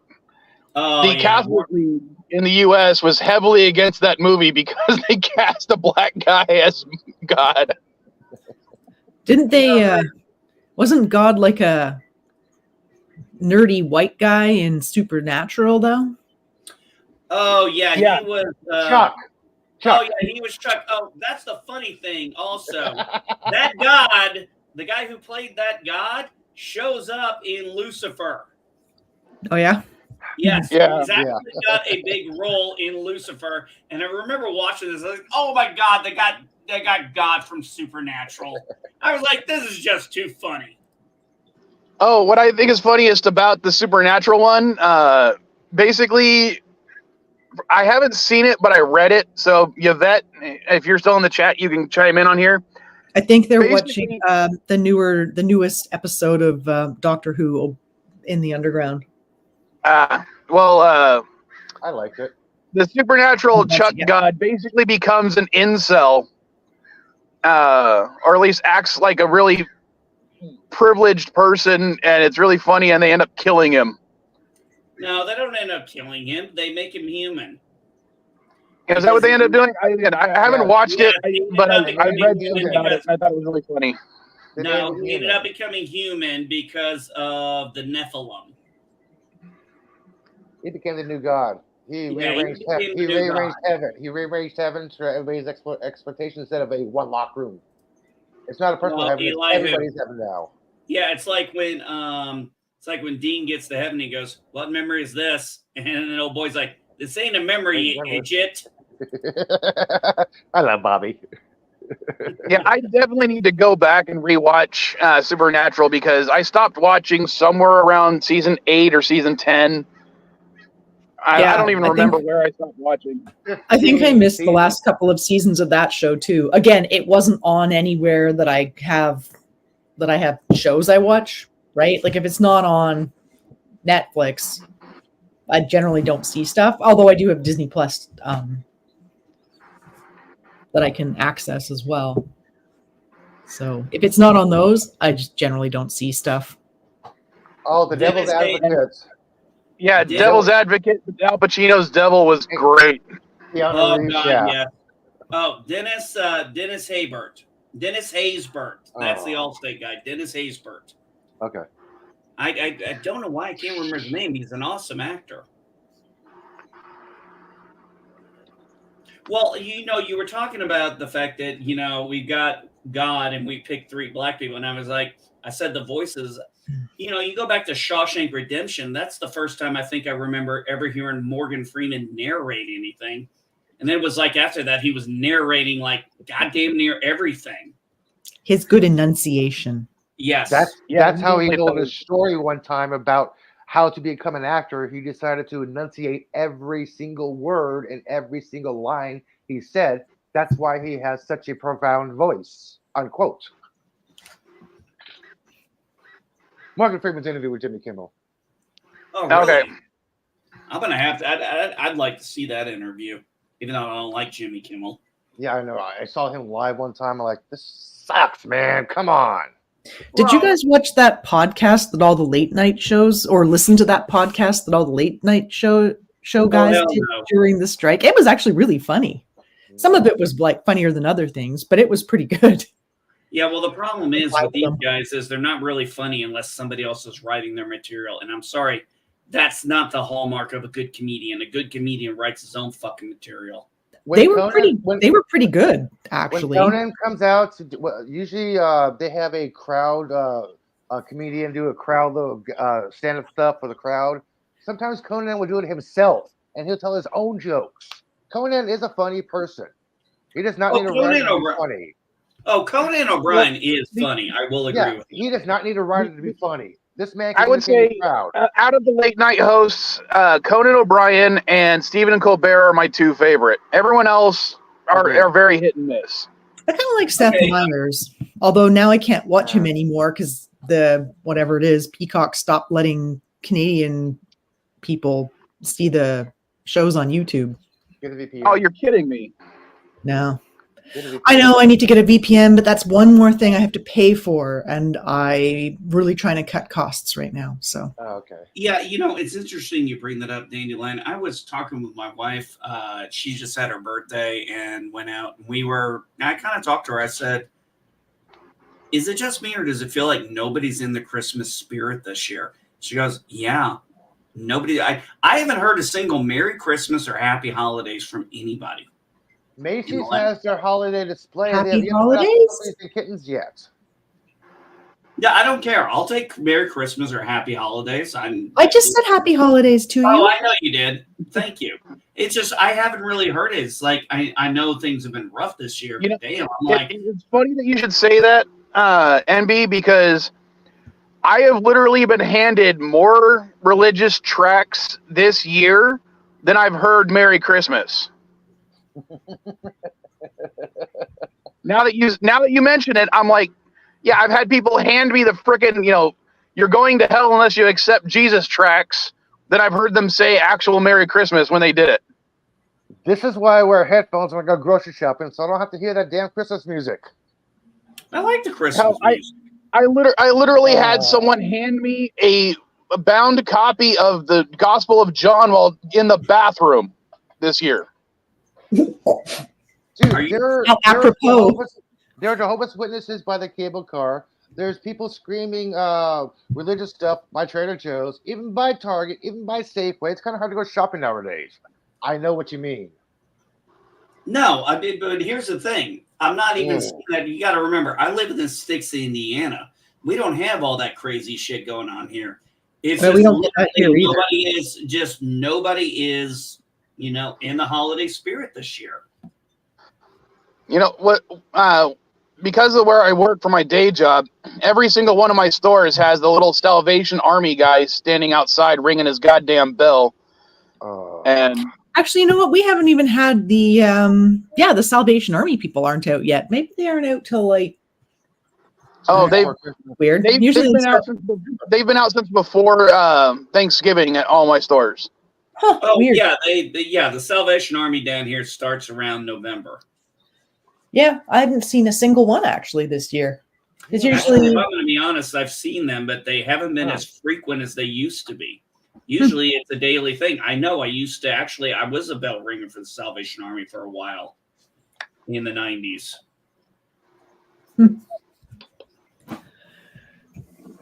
Yeah, because I usually give them some money when I see them, but I haven't seen them this year. Oh well, that's okay. I donated. I never give them money anymore ever since. Here in San Diego, there was a court case, I want to say like in 2010-ish, where the Salvation Army had like 200 of their practitioners plead guilty to child molestation charges. Ugh. And so from then on, I don't deal with them at all, and I can't stand them, especially here in San Diego. Just give your money to a worthy cause, get something in return. Girl Scouts. That's a worthy cause, and you get cookies. I think Girl Scout season is over right now, buddy. You can buy them online still. Oh God, you want me to go broke? It's cookies, man. It's cookies. David asked, female silver those surfer, cookies, is it they're doable? so gross. I can't stand those cookies. I never buy the cookies. Sorry, girl guides. The samosas are good. Hey, wait, hold on. David, I'm confused. I haven't heard anything about this. And how do you, unless you're doing Nova, I don't see a female Silver Surfer. Yeah, they were talking about it. Yeah, they were talking about. Okay, here's the thing: were they talking about it, or did somebody hear a rumor from somebody else and they decided to post it to get clicks? Because that's what journalism is now. It's fucking clicks. Yeah, like Fox. It's fucking ridiculous. It's like if I pull up Windows versus Google, I get that thing, and then it's like these sensational headlines, and I'm like, clickbait, clickbait, clickbait, clickbait, clickbait, clickbait. Because I've clicked on enough of them, and there's like literally, they put these big lines in, and then all of a sudden it's like barely a paragraph of dialogue. The source, the idea, basically, it came from somebody who is 95% accurate when it comes to Marvel inside information. So yeah, the idea of a female Silver Surfer was being floated around the ideas in the production tables, production meetings. And what are you going to call him? Her? I don't know. They had All right. they had I a think this female is Silver funny. Surfer in the comic books. Silver Surfette? Sorry. No, No, I'm I talking think about it's his funny. actual. The first comment I saw about female, and apparently it's going to be in the comic books. It's not in the MCU or anything. The first comment was, hopefully she's wearing a sweater because seeing silver boobs might be distracting. Yeah, but Nova Okay. doesn't wear any. Yeah, but Nova doesn't wear any clothes, and she's gold. I know. I just thought that comment was funny. Also, if you notice, both Silver Surfer and Nova, one, don't look like they have certain genitalia. And last time I checked, Nova didn't have nipples. Batman had nipples. Okay, we're not talking about Okay, George Clooney we're not here. talking about Batman.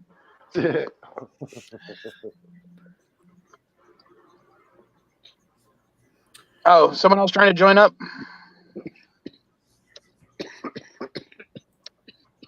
All right, everyone be quiet for a second. Hello world, it's Birdo Prey 5. Kapla. Kapla, bird. How you doing, man?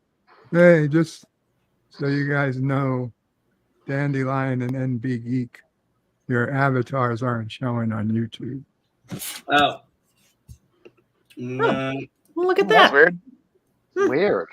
Oh, well. No, I've seen that happen before. What I've done before is, okay, Ed, I've got to do stuff. I'm not doing stuff. I'll just have no avatar. It's fine.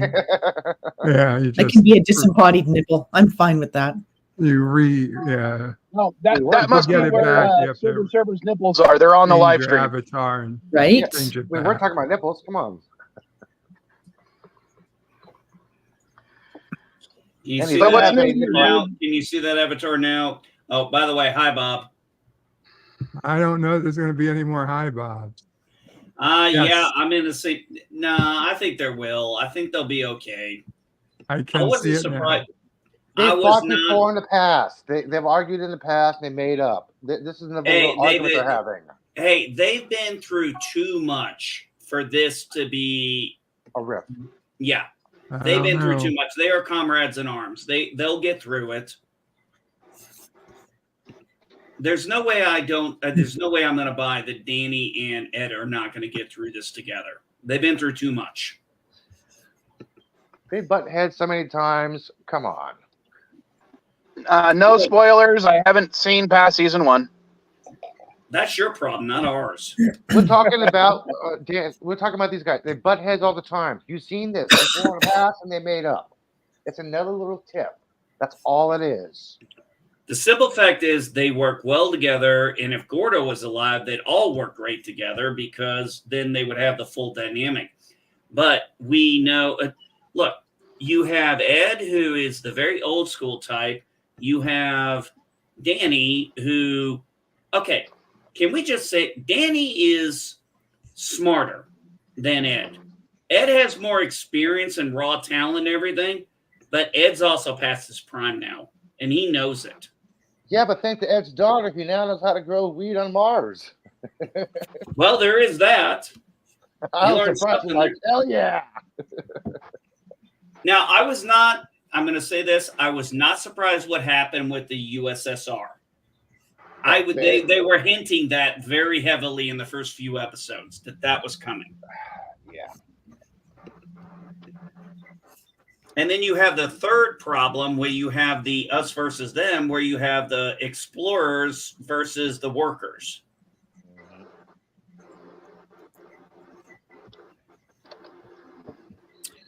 Hold on. I gotta. There's a lot this season I find hard to digest. Well, I mean, give it to the guy at first. I can't think of his name off the top of my head. The oil rigger who's up there on Mars now, and yeah, I mean, he's working side hustles. It doesn't make sense that they're able to have so much weight that they can bring in a whole bunch of contraband on a regular basis. And send it to Earth without anybody noticing.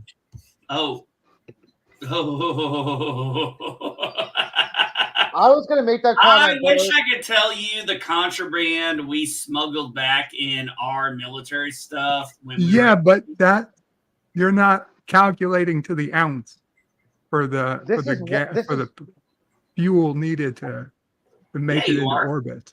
No. MB, what Vert is talking about is you need, no matter how much is on the shuttle, is how much fuel you need. The more weight you have on a craft, the more fuel you need. So when they calculate their stuff to Mars, they go, okay, we have this much supplies. Wait a minute, we got extra weight here. We need extra fuel. Nobody's looking into that. All right, David. Sorry. Oh shit! I realize. Hold on. I just want to say to David. Sorry about the picture being so small. But when you said female Ben Grimm, they literally did that in '82. That's what that image is from. And to answer your question about somebody not looking into that weight, let's just remember what happened with the asteroid. It was a bad coil.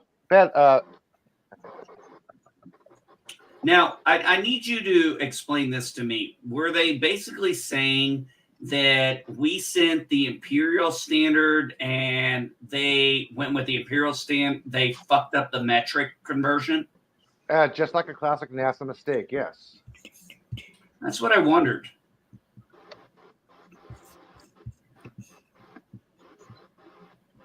But if you notice, that was a catalyst for what probably happened with what's going on in the USSR right now.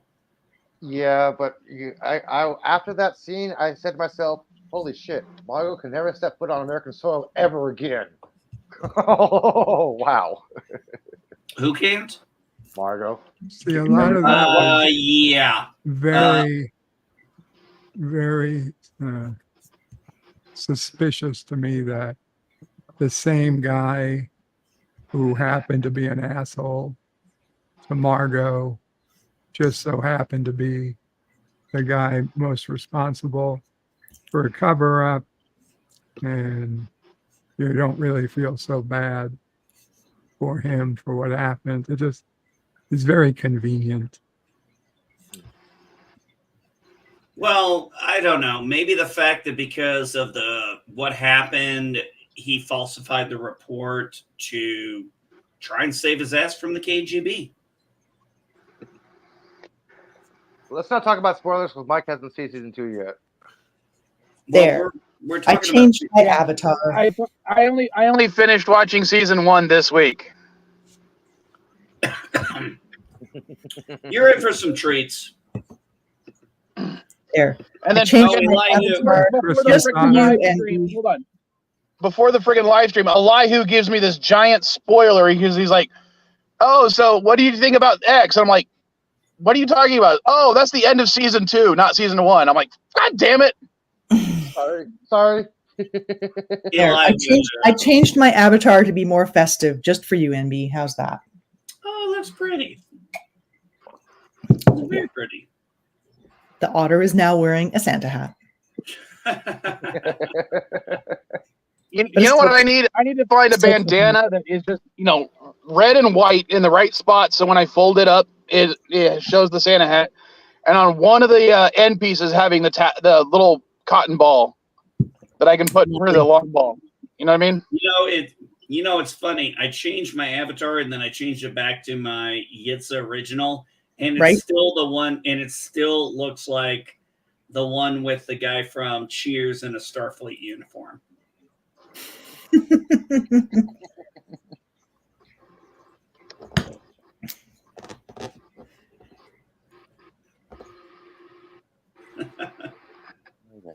No, this show is. I really enjoy this show. Elihu, have you seen Monarch? Yes, I have. I saw the last episode last night. What a tea. What'd you think? Ugh. It explains the active 90, why he's such an active 90-year-old. Like, I get it now.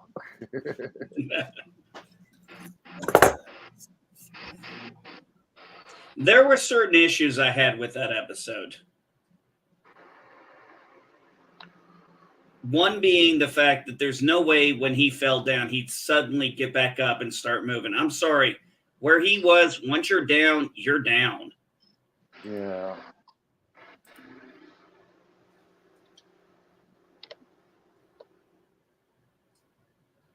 And it does explain why they round and round and round and round and round. There's a little hint to the blue lights. I like that. Yep. I did like that. I like Kurt Russell I like the guy who's playing Shaw as the younger version and the older version. I think they're both pretty good.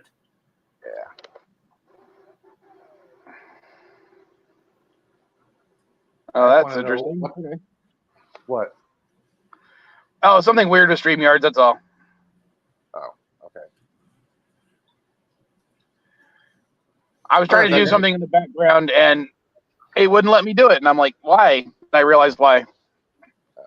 I need to Geologia. I'll be back in a few minutes. Hey, Bird, how are things going on in the boroughs, bud? Yeah. Same old. Any streams you doing soon? Not that I know of. I might do a rando stream once in a while, but nothing planned at the moment.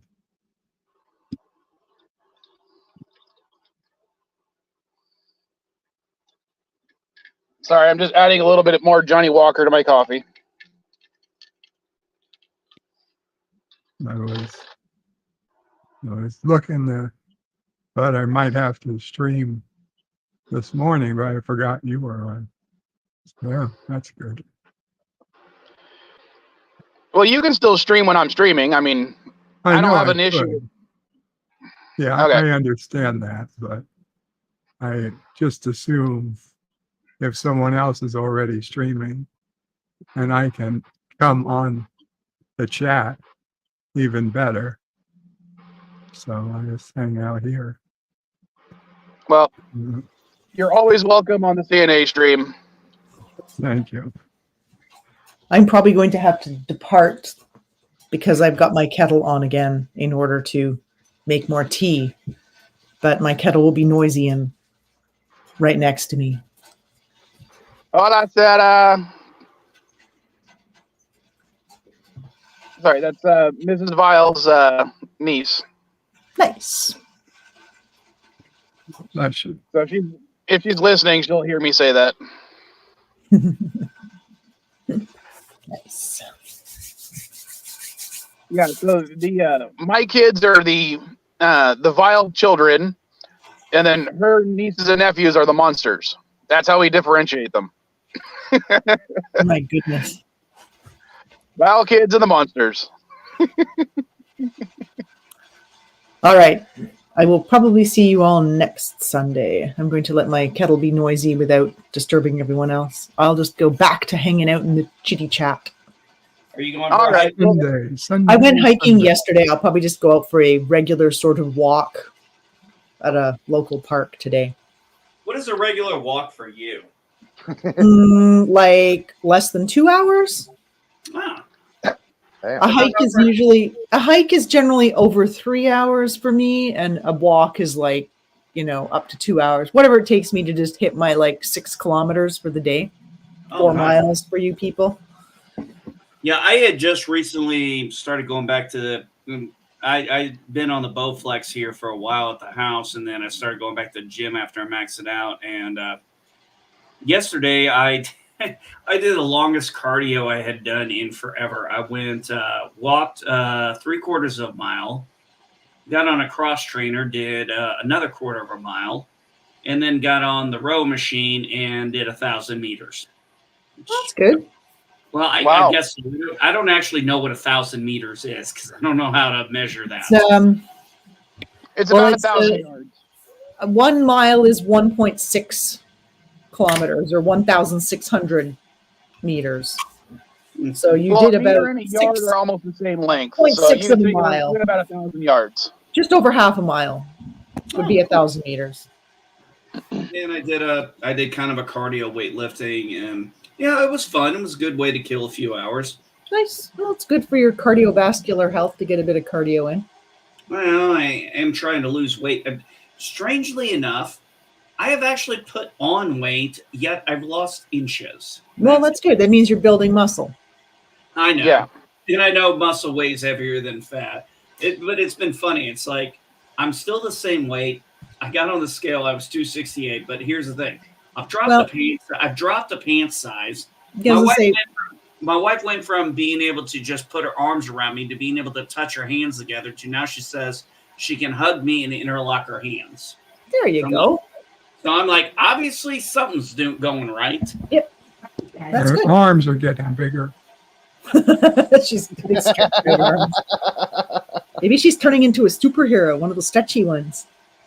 My wife's 4'8". I don't think Oh, that's good, MB. anything. Yeah, One I of the mean, things that- weight really alone isn't a very good gauge of health, right? Yeah. Yeah, no, I know it isn't. That's why I So, said it. well, that's good. If you're dropping sizes, sorry, my kettle's getting really loud. All right. I will All right. Later, catch you all Dandelion. Thanks soon. for Later, joining. Dandelion. Yep. Have fun, everyone. Hey, Mike, did you just change your title to the Wheel of Time? Or when did you do that? I didn't. You did that. I did? When? When you started the stream. It's been Wheel of Time on your cross streaming since the beginning. Oh, I thought I don't know how that happened. Because I always think it's funny. Whenever you're cross streaming, I get a notification for your stream, but not mine. Weird.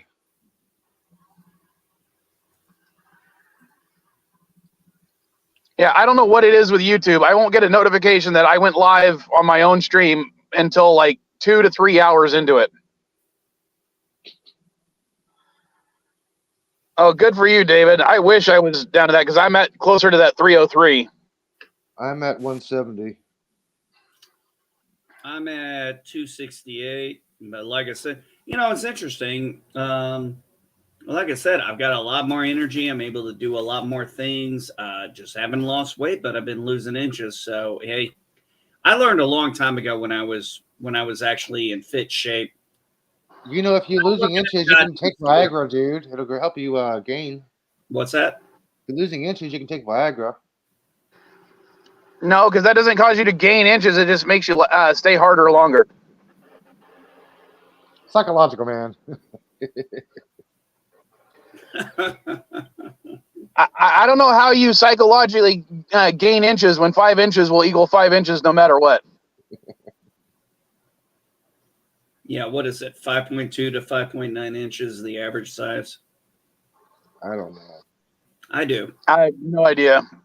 I do. All I know is that according to the AMA, back like 20 years ago, the average size was 5.5 inches. Whereas if you ask people online, the average size is 9 inches. Well, NB grew up with men, so he would know. He grew up. Yeah. No, I never said no, Dandelion. I never said I don't mind talking about sex. I just don't talk about my sex life personally. And I don't want to hear about other people's sex lives personally. That's a key thing I don't want to hear about.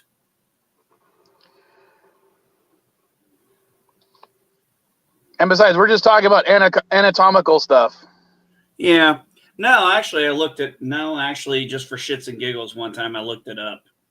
I think the problem with most men is we watch porn, and I think they use some tricks to make those dicks look bigger than they really are.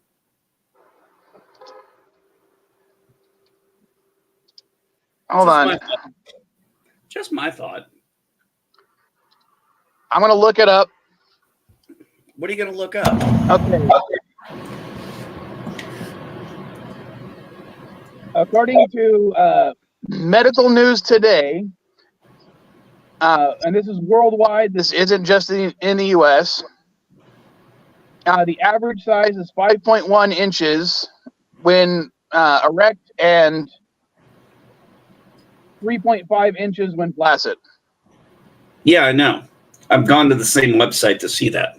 Yeah, he grew up on men. Oh, I didn't know. So I literally, I probably haven't looked this up since I was a teenager. We didn't have internet like this back then. I did. Oh, that's right. You're younger than us. I'm not even 40 yet, remember? So I looked this stuff up at the beginning, when I was, in my early teens. So you realize you're a millennial hanging out with a bunch of Gen Xers. Technically, I'm a zillennial. I'm right on the You're cusp. a zillennial. That's right. You're a zillennial. My bad. It took me a second. I had to remember. You were born before 85.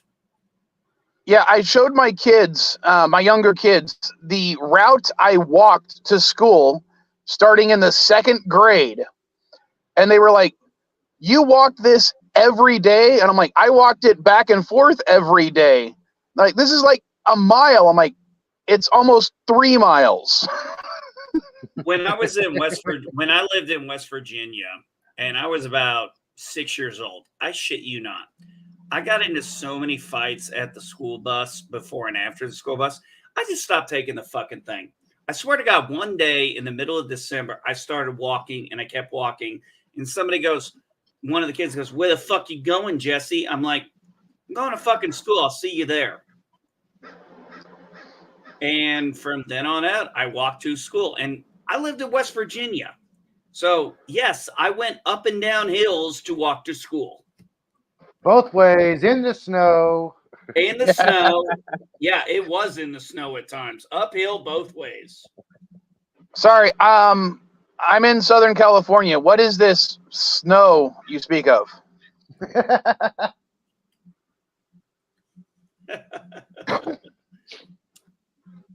Crazy.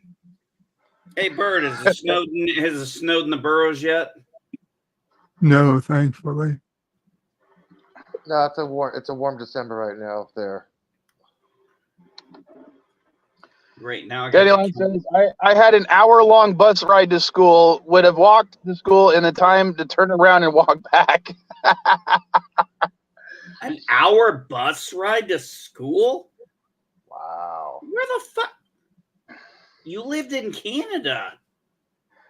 I mean, I know it's a big place, but damn, where were you? I live in the sticks of Indiana, and I never could wait that long to get to school. Yeah, what's funny about this is the difference between even my kids. Like, my younger kids are, 8, 13, and 14 right now, with Caddy being 19. When Caddy was in junior high and high school, I was all too happy with her taking the bus to school. I was trying to advocate for it. Her mom was the one that was against her taking the bus until there was no choice. And then my younger kids, I don't think I could trust them to take the bus. I don't think I would trust them to walk to a bus stop to take the fucking bus at this point. I don't. Maybe it's just me. I'm weird, or maybe they don't seem as mature at 14 than Caddy was at 14, and that's shocking because I don't think Caddy's matured at all since she turned 14.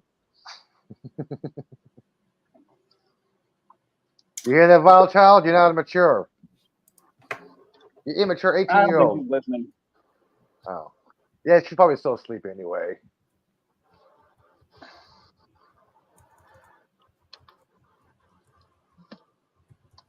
Oh, but speaking about the vile kids and like the YouTube stuff, would you guys be interested in watching a YouTube video of me and my son doing a review of Five Nights at Freddy's, Willy's Wonderland, and the Banana Splits horror movie? I've only seen 2 of those, but okay. Have you seen the trailer for Fallout? No, I don't want to watch anything until the show comes out because I love Fallout too much. Okay. I want to be surprised.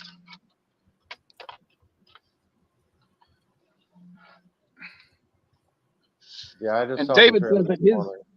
first school was a short walk. Lucky you.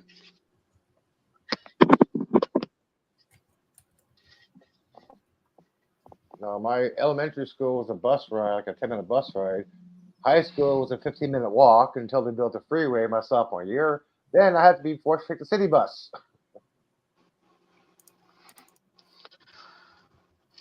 No, from second grade on, I either walked or rode my bike to school all the way up until I got my first car, and then I drove to school. I don't remember how I got to school the first time in kindergarten. I was in Germany. Then I got back to the States, went to first grade. But we were now in the new Department of Education. Thank you very much, Nixon. Fucker. I got sent because I went to Germany and I went to a school in Germany for kindergarten. I go to first grade in America and they go, oh, well, those kindergarten standards don't match with ours. So I got sent back to fucking kindergarten. Kindergarten was an option for me. And at the time, I thought it was cool because I was like, oh, cool. I get to go back to kindergarten. No problem. Yeah, until I got to high school and realized I could have already fucking been graduated by now had that shit not happened. Yeah. Although, thankfully, I ended up graduating a semester early, or I would say a semester late. Thank you, Department of Education. I have no love for the Department of Education. If I was president, that'd be the one thing I'd get rid of. I wouldn't get rid of it. I'd restructure it because no restructuring, no nothing. Dissolved, gone, done, over. I'd get rid of it. My only issue with it, NB, is I don't trust the states to do it themselves. I've seen what the states are doing. So you don't trust 50 different states to try and find the best solution. You trust DC. Sorry. I've dealt with DC's education. I saw what it did to me, saw what it did to my wife, saw what it did to my kids. That's why to be fair, hold on, NB. To be fair, that happened 60 years ago? No, it happened in 1979, the year I was born. Department of Education. The Department of Education was created. The Department of Education was created the year I was born. The year I was born. Yeah, standardized schooling and what criteria American kids needed for education. Yeah, and then let's not forget the wonderful 80s and 90s that everybody's dealing with when it was you're going to college, you're going to college, you're going to college. You have to go to college. You can't just live off a high school diploma. Got to go to college. We didn't even push trade schools or apprenticeships. Yeah, we effed up. Hold on trying one to second. drive everybody to college. All right, hold on one second. Mrs. Vile, this is your next hour reminder that you need to be grading your paperwork for all your student stuff. Okay. And do not mind that your reminder was 34 seconds late. Yes, I at least I got it close to the 2-hour mark. That was one of the biggest mistakes we made. See, thankfully, my parents didn't try to force me to go to college because, well, one, they couldn't afford it. Two, I didn't want to go at 18. I had just done 13 and a half years in school. I didn't want to do another few years. And by the time I got to college, I was, honestly, I'm going to say this. By the time I got to college, I was 26 years old and already was working on a degree that I had already had 6-7 years experience in. And by the time, that was just my associate's degree. I just had to do electorates. When I went for my bachelor's, I was almost in my 30s and been doing the job now 10 years. So none of the shit was theoretical to me. It was all practical application. That's why I aced everything that had to do with the computer stuff, except for computer programming. That's LDG's area. Well, I would still be happy if any of my kids went to college, even if it's just a community college, because I don't want them to take any loans. Because I worked extremely hard not to take any student loans. I applied for every grant, every scholarship from my junior year in high school until my 4th year in college. I was still applying for shit. Well, And I was working 2 full-time jobs while taking care of Caddy as a baby. Well, So, fortunately for my 2 youngest, while I'm 80% disabled by the VA, my wife is 100% disabled. And because of that, my kids get certain college grant benefits if they want to go to college. Oh, I got a Pell Grant. Oh, Pell Grant. Jesus Christ, I haven't heard that term in, Jesus Christ, Elihu, I haven't heard that term in probably a decade. I'm old. I know you're old, but I know what a Pell Grant is. I haven't heard that term I haven't heard that term advertised in forever. When I went to college, I got the Pell Grant. It was no, $500. hold on, I take it back. No, I did not get a Pell Grant. It Sounds was, like 1,500. Yeah, I to didn't me, do it Pell was Grants. 500. Well, I out didn't of do Approximately $8,500 at the time was my tuition a year. I did mine through the tuition assistance in the military, which is why it took me 9 years to get my bachelor's degree, because there's caps and stuff. And then when my wife was deployed to Afghanistan, I really wasn't in the mood to study. Oh, I don't blame you. I mean, it took me 5 years to get my degree as well. Mostly because I was working and everything, because of working and taking care of a kid, going through what amounted to a divorce at the time. I ended up failing too many classes. That's why I had to take more for a 5th year to actually graduate. Well, once I we actually found needed an go extra ahead, half. Rich. So I actually Sorry, needed what an did you say? extra 4.5 years, because to do an engineering degree, it was very, very tough to do in 4 years. Even though the school called it a 4-year program, you had to like catch some, there were some courses you couldn't catch in the right time. So it took an extra half a semester for me to actually graduate.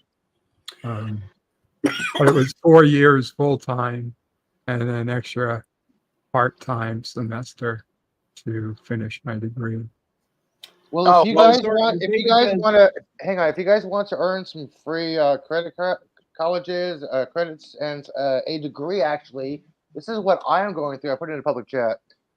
Free. Sometimes you may pay max $75 for materials and other stuff, but half the stuff your classmates will share your information in the books with you online, or you can actually find it online through some other websites. But I'm getting my BA through this website right here through Australia.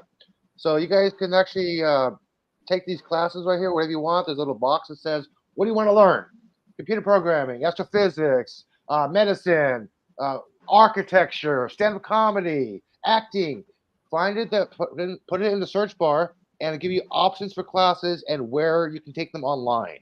Well, there's a reason, Elihu, why I have Good not. luck with that. Yeah, Elihu, here's the thing. I Take our don't physics want a class right master. I already have my BS. I don't want an MS because Yeah. then I would be overqualified for any kind of job I want to do. See, I'd rather get another. I have a BS, but I'd rather get a BA in like business management because I think that would help me with what I want to accomplish now. Because if I don't use my degree right now at all, other than to school people on Twitter. If you want to learn how to do writing or acting or other stuff like speaking in public or other like life skills and stuff, you can actually look on here and it can even do that for you. Any kind of classes you guys want to learn. It doesn't have to be for a degree. If you want to get a brush up on something, type it in. Look it up. If I want to get a brush up on anything, I need to get back into YouTube. I need to be in a classroom and get some practical application for subnetting. God, I miss subnetting. Dude, I do my school remotely. There's 4 of us who do remote learning. There's about 30 of us in the class, okay? Yeah, that's how I did most of my associates was mostly through night school. My bachelor's was through University of Phoenix. I'm going through Queensland, University of Queensland. Well, the reason why it took me as long as it did is when my wife went to Afghanistan, I also had orders to PCS from Tampa, Florida to South Carolina. And I still had 2 kids at the house and one problem child, my oldest, who I had to send to her mother's so I wouldn't get kicked out of base housing. So, yeah, schoolwork wasn't exactly high priority at that point. That's why it took me I was 4 classes away, and it took me another 2 years to get those 4 classes out. But I got my bachelor's. Oh, and I wanted to comment about what David said about community college not being a very pleasant experience. My first year in community college, one of the funniest experiences that I had was I walked into the classroom a little bit late. What I didn't realize was the teacher was also running late. So as I walked in, a bunch of people walked up to me and asked me for a copy of the syllabus. And I'm like, wait, what's going on? I don't have the syllabus yet. And they're like, well, how do you not have the syllabus yet? The class should have started like 2 minutes ago. And I'm like, because I wasn't given one yet. It's like, what do you mean you weren't getting? They thought I was the fucking teacher. I was 19 years old, and they thought I was the teacher.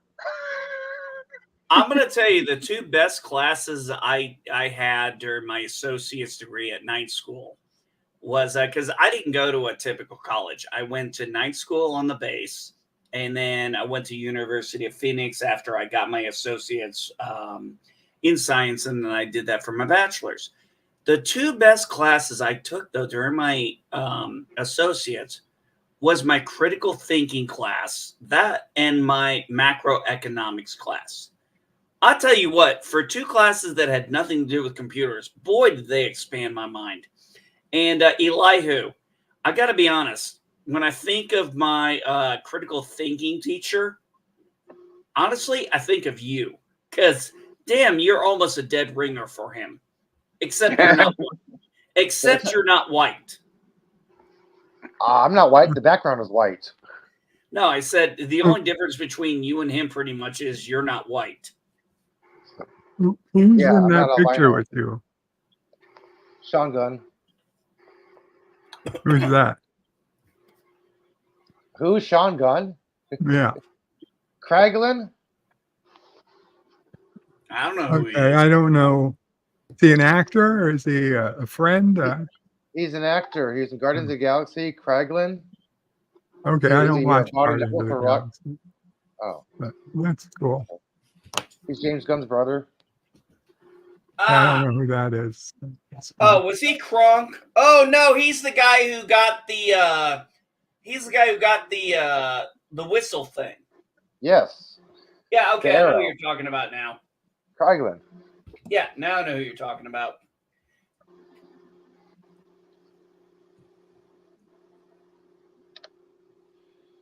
What are you sharing? Oh, Just pictures of him so they might recognize him. okay. Yeah, the left pitcher. I mean, not at all. I have no idea, but that's cool. He was in the Guardians of the Galaxy movie, but I think you just said you didn't see them, Bird. Yeah, but I don't watch Guardians of the Galaxy, so other than Groot, it means nothing to me.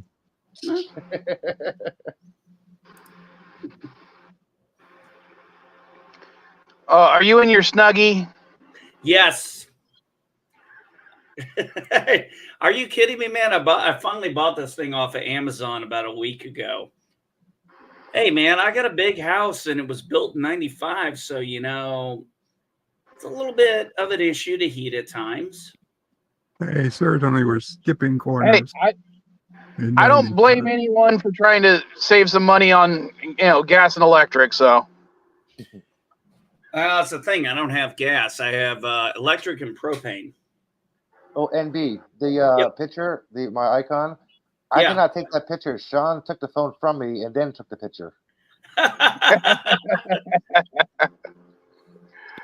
can tell they were talented at sharing I was- pictures. I was dressed. I was dressed in my little Superman Clark Kent outfit, and James Marsters was sitting right next to him. I mean, he played Brainiac in Smallville, right?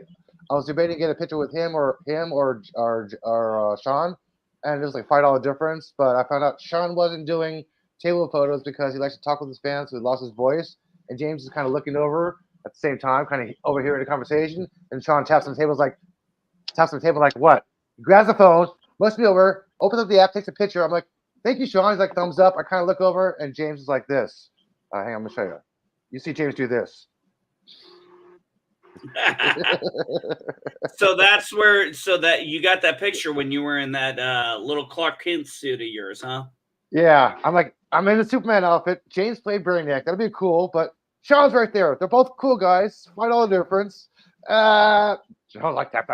Grab my phone. Like, okay. So he's like shakes his head because he's like, he took a picture with my brother, not me. I didn't want to upset Sean. Like, I just walked away. Like, okay, I got a picture. That's cool. That's awesome, some buddy. of my favorite stories are just running into actors at conventions and stuff like that. Like I ran into Lou Ferrigno in the parking lot of Comic-Con once. No way. You're bullshitting me here. And You ran into the original Hulk. yeah, and we're standing in the by the frickin' elevators underneath the convention center at San Diego, and all he's telling me is, "God damn it, I can't hear out of this ear right now. It's really bad today, and it's gonna suck because I got to deal with so many fans." And I'm just like, Mr. Hulk.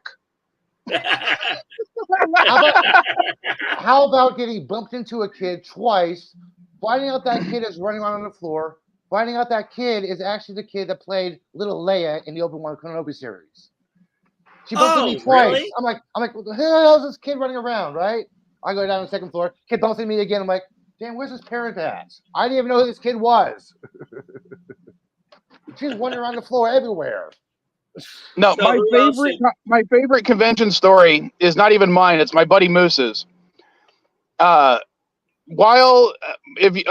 may have talked about Moose before. He's disabled. He rides around in a little like rascal scooter type thing. Mhm. And while at one of the conventions, he accidentally ran over Seth Green. I'm missing the problem here. Well, I didn't say that was a problem. The funny part of the story was he waited in line the next day to see Seth Green at one of the panels to give him a "I'm sorry for running you over" card.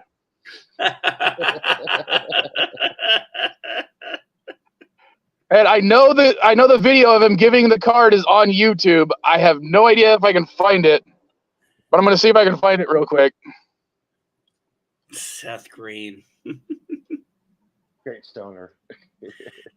Oh, you're one to talk. I think if there was a smoke-up contest, Elihu, I think you'd beat him. I still can't outsmoke Snoop or Martha. I don't think anybody can outsmoke Snoop. Literally, doesn't he have a guy on staff that rolls his joints? Yes, that is a fact. He does. Sometimes he Yeah. will roll his own. Sometimes he'll say, "Hey, roll for me."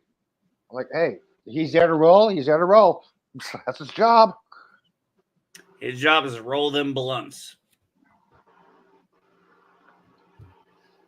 Now I got that damn Jay and Silent Bob song stuck in my head. $15, little man. Put that shit in my hand. My If hand. you don't, then you know you owe me, oh. I love the fact in that movie they were part of a union. Hey, Elihu, believe it or not, I have a feeling that could happen at some point.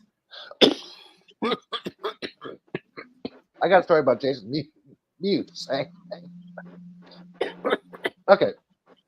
When they were doing their Super Groovy cartoon movie tour, their first stop was in San Francisco. I made a little comment online. Cool, damn it, tickets are sold out. I little shy. Wish you guys luck, right? Then I got a DM from Jason saying, "Hey, give me your name. I'll give you a couple tickets at the box office." I'm like, "Okay, thank you, no problem, right?" I'm like, "Cool, free tickets." I took my friend over there. We showed up in line, put my little ID out there, got my tickets, got in line. Found out it wasn't in the balcony. It was front row, aisle seat. I'm like, holy shit, thank you, Jason. Are you shitting me? No, front row, aisle seat. I'm like, damn, dude. I thought I was happy to get inside the theater, but I was surprised as fuck where my seat was. I'm like, damn, Jason, thank you. Was it worth it? Oh, hell yeah. It's awesome, buddy. That's when Kevin Smith announced for the very first time that he got the green light for Clerks 3. It took about 15 years to make it, but he got the green light. That was his excuse for being late. I would say that at the cons, I would say meeting Michael Stackpole was the most fun I've had. For those of you who don't know, he's a writer who wrote the X-Wing series. Oh, I know who he is. Yeah, he's the guy. Him and Alan Alston wrote the X-Wing series. Yeah, I loved that series, especially Raid Squadron. Yeah. Sorry. Oh yeah, it is. In the comic for Rogue Squadron. When I found out he was there, I took my really dingy, worn-out copy of the first book that I have, and he signed it. And then I also brought my comic Union, the trade paperback that he wrote where Luke and Mara Jade get married, and he signed both of them. And then I spent 30 minutes talking his fucking ear off. I enjoyed the Henry Winkler panel and the Flash panel. Now, was that the Henry Winkler panel that where he said the whole thing about why Fonzie never combed his hair? Yeah. Yeah, I love that, man. Thank you for sending it. Thank you for sending that to me. That was just, why didn't Fonzie ever do his hair? It's like, it's perfect. It's already combed. It's perfect. Hey. It's perfect. Hey. I was just like, oh, that is so cool to hear. Thought you might have liked that little clip, man. Oh, yeah, that was great, man. I love that clip. Guys, we got trouble coming. Hello. Surprise. You're awake. Wildcatty, how have you been? Doing pretty well right now. I got cheese. We totally weren't talking about you earlier. Don't rewatch the stream. Yeah, you will not hear anything about your dad calling you so immature. That I am. I'm not going to fight it. Oh, okay. Well, I might have something good coming this Christmas. My daughter says she's going to show up on the 23rd and take some days off. So hopefully I get to see her and my grandson. That'll really be nice. We were all planning for Thanksgiving, but Thanksgiving did not work out. Everything kind of fell apart. Shit happens. And Christmas, Christmas is a little complicated in this house. Not in my house, but with her family. You got one family that doesn't do the secular, they do the very Christian religious. You got another part of the family that is Jewish and hates everything to do with the Christian Christmas because they consider it pagan. And then you got us who do both secular and Christian. So it's kind of like, yeah, we just don't hang out that time of the year. I don't know if it's because I was raised partially between a Christian household and atheism. Well, My remember, review of Christmas is generally Grandma's just like, Grandma's family was very Christian, and we always hung out with them. But you got me. yeah. Again, I was raised between vaguely Christian at my mother's house and atheist with my dad. So my view of Christmas is family. Well, it used to be for me back growing up, the way I did, bouncing around. That was how Christmas was. We bounced around houses and hung out with each other, and that was fine.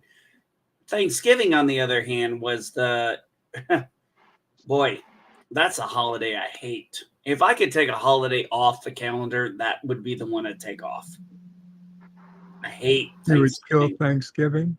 Oh, I hate Thanksgiving. Hate Wow. it. Hate it. Hate it my whole life. I've hated Thanksgiving because almost every Thanksgiving I ever had when I'm around family is a goddamn nightmare.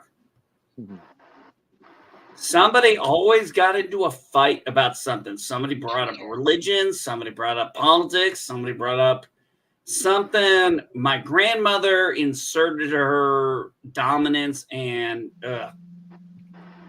fucking A. Like I understand what you're saying. I really do. But my entire childhood into young adulthood, every Christmas, every Thanksgiving, every family birthday, every Sunday dinner, we loved it. We all looked forward to it. Every 4th of July. I mean, yeah, there would be arguments. I mean, we're Italian, we like to argue. But we loved every single one. Well, I when it could was never understand how people hated the holidays. As an adult, I kind of get it now. Look, I just don't like being around family on this day when everybody gets together because it's always been that Thanksgiving has always been drama. At least with Christmas and all the other holidays or the Hallmark holidays, I can bounce around and not worry about it. But when the family got together on Thanksgiving, I literally would start, when I was in my teen years, I dreaded it. When I got to my adult years, I started to hate the holiday. And as kids, we used to all talk about how we never wanted these to stop. We always wanted to, as we grew up and we would have our families of our own, how could we make sure we could continue to have the same Christmases and Thanksgivings we always had? See, I'm in a different boat with that because I have told my family I'm trying to break the cycle because my cycle during that holiday was bad. And that's not the only cycle, but I had a lot of bad things happen in my life that I'm trying to desperately not bring to my family that I have. And Thanksgiving is just one of those holidays where it's like, I don't know if maybe I'm too old. Maybe I can't change in this one. But I'm so uncomfortable around family during Thanksgiving. It just drives me nuts. Because I'm like, I'll go on edge. Because I'm like, I'm just waiting for a shoe to drop.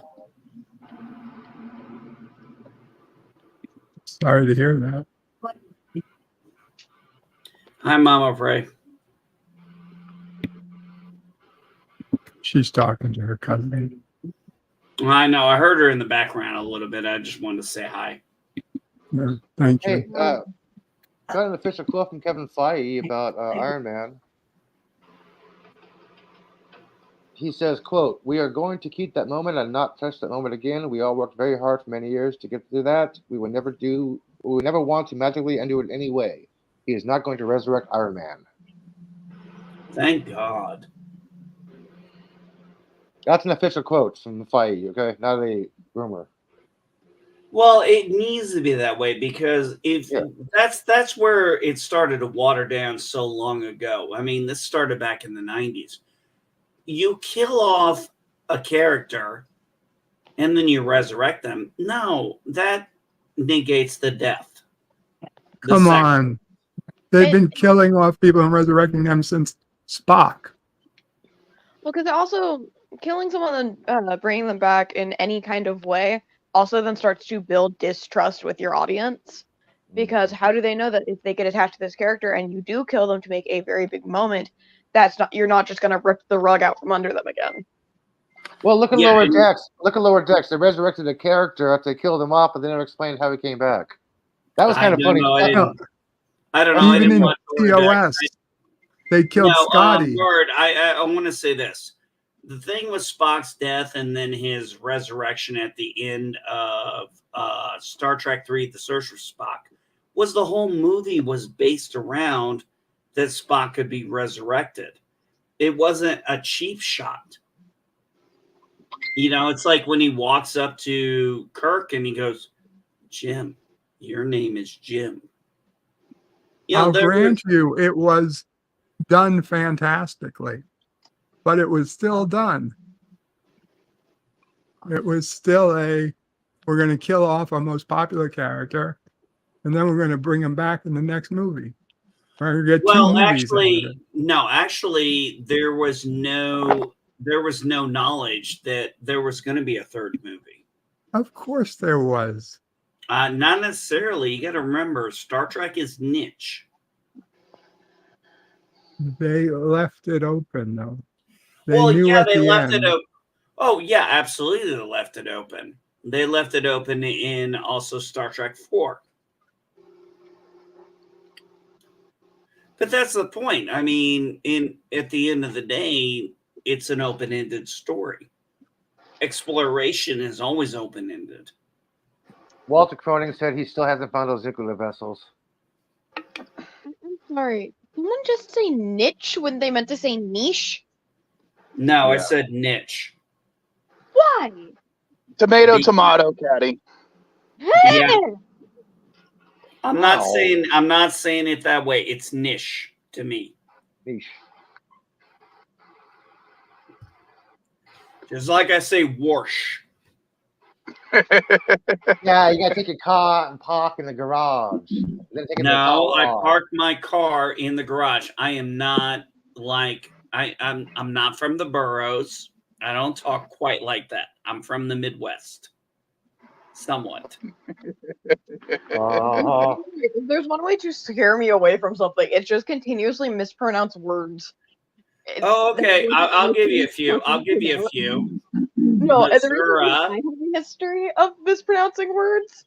Like really? I refer to Missouri as Missouri. It's Missouri. Oh, it's also Misery as well. I don't refer to it as Maryland. I refer to it as Maryland. That one's technically correct if you're from there. From what about a southern state? Do you call it Arkansas or Arkansas? Arkansas. It's Arkansas, man. Come on. There are certain ones I'm fine with because they're funny. It's not Arkansas, it's Arkansas. My Kansas or Arkansas? Yeah, either one works for them, I guess. I'm sorry. I prefer his and her Kansas. Them Kansas.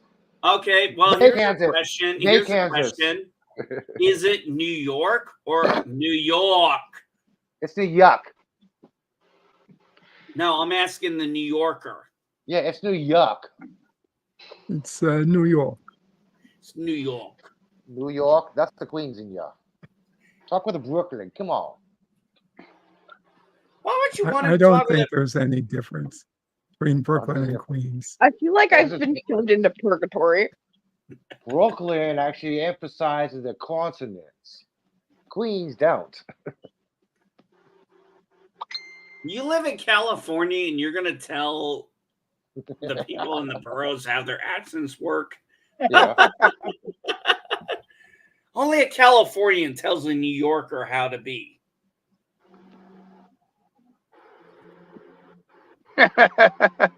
Yeah, because they have the best Right. arguments.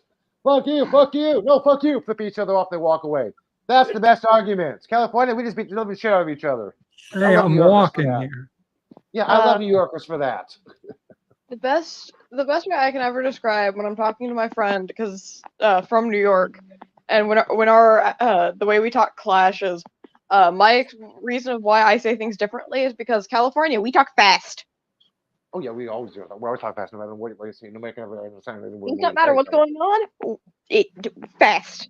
We are very fast. I wouldn't What's that say you're fuckers? What am I fast. talking- what I'd am I say talking you're about? rolling. I wouldn't say you're fast. My 7 years living there, you're not fast. You're just all impatient as fuck. All right, sorry. I'm trying to show.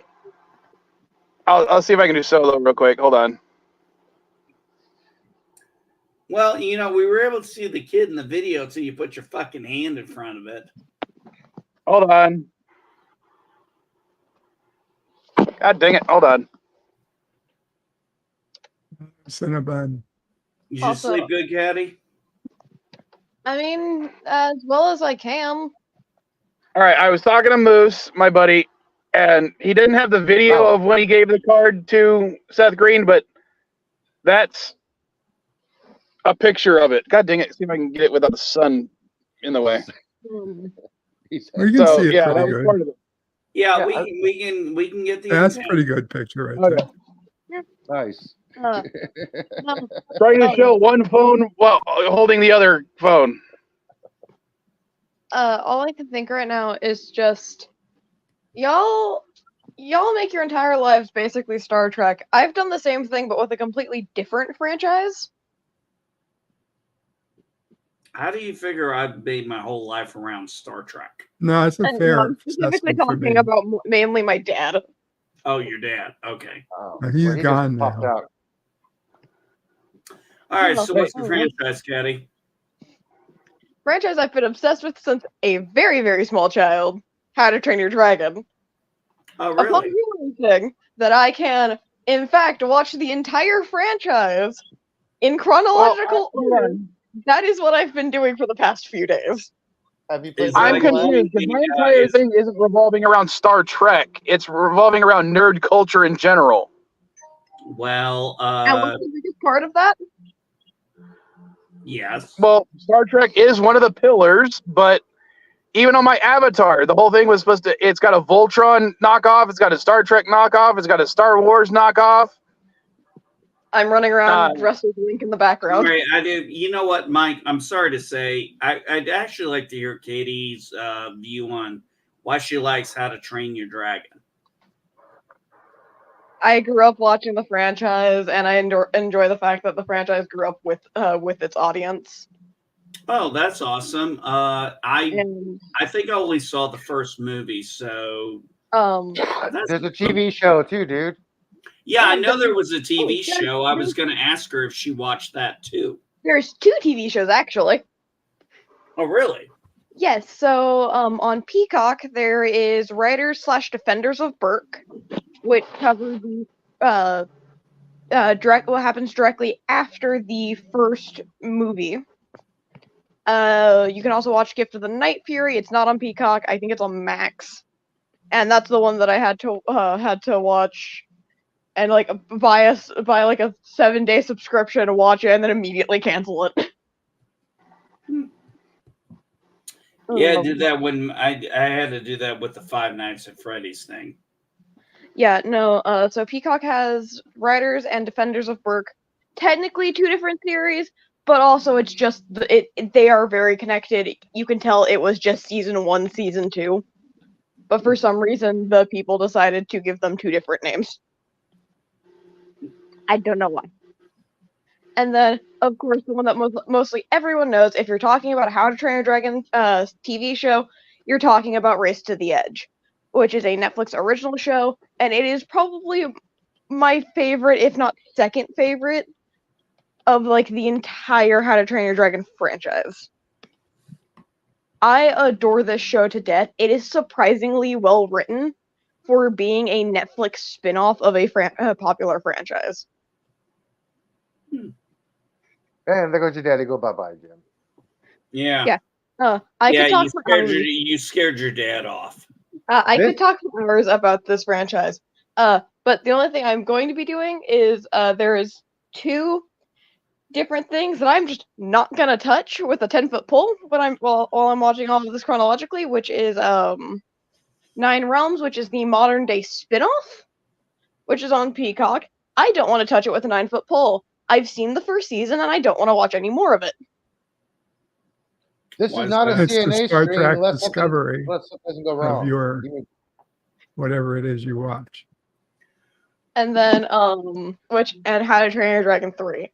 As much as I can say it's a great movie, it's has good themes, has good plot, it does not fit How to Train Your Dragon's core themes. And because of that, I do not care about it. 2 was pretty good. Like, How to Train Your Dragon 3 is a great movie, if isolated. But in the, like, idea of the franchise, it doesn't fit. You know, that's a funny thing you say, Ketty. I've seen sometimes where I've been like, you know what? This would have been a great standalone movie. But it was packed in with a trilogy, and I was like, you know what? This could have stood on itself. So I get what you're saying. It doesn't fit in the grand scheme. It fits in the standalone area.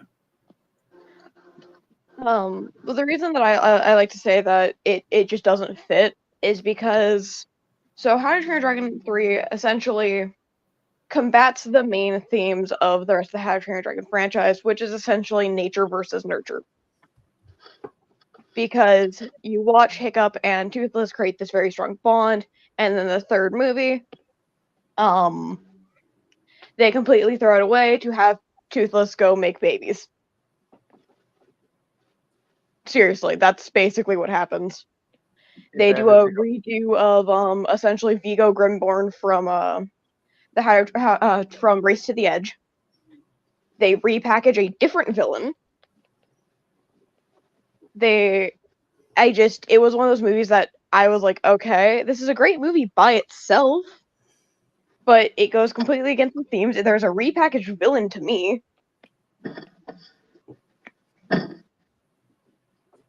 And so it was more or less just like, if I could rewrite this movie, I would. Well, Caddy, Yes. do you want to do a video on this on the channel? Oh, absolutely. I know way All right, too much next about time- Dragon. Next time I'm in your area, we'll do something like that, okay? Cool. Yeah, welcome to Well, Chatting That's way too much about How to Train Your Dragon.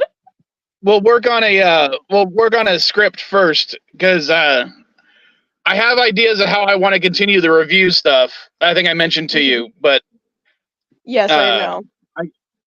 with the current laptop, it'll be a big pain in the ass to get done. So we'll see what happens. I'm still. I'm hoping to start doing reviews again at the first of the year, because I've got like 3 scripts already written. Yeah, I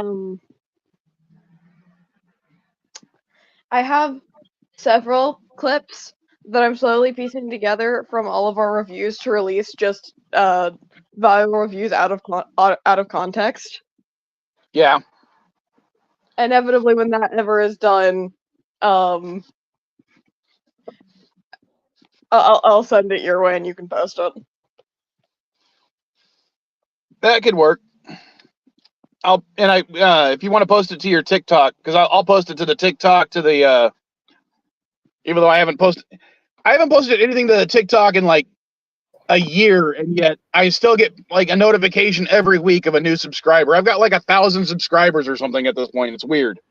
I'm How not the on fuck do TikTok. you have all these subscribers yet on TikTok? Yet I got 2 accounts and I only get about 250 views. Because I it has don't to be- know. Because my videos aren't getting views, but I keep getting subscribers, and I don't know why. Magic. It's called bots. Well, I don't know about that. You got my youngest daughter who's on TikTok, and she has shit. How many fucking people does she have on her channel? Oh no, there's a lot of times if you're not getting more views on your videos. Oh, I don't care about how many views I'm getting. Well, it's I all know my target audience. I have no theme, so I don't care. I don't even have a TikTok. Oh, I'm getting old. I said a TikTok, not TikTok. Wow, like calling it the YouTube. Shit, I'm getting old. I just wish my daughter would change her fucking goddamn. God, when Yeah, I no. had to pause and go, oh God, How to Train Your Dragon is my version of Star Trek, and I just had to sit there and pause for a few seconds and be like, fuck, I'm screwed. David, I prefer the animated G.I. Joe movie over the Transformers live action movies. But Transformers cartoon movie over the live action G.I. Joe movies. I would I take the prefer G.I. Joe Transformers cartoon animated movie over all of over them. the Transformers movie. It's so much better animated than not. Like the animated G.I. Joe.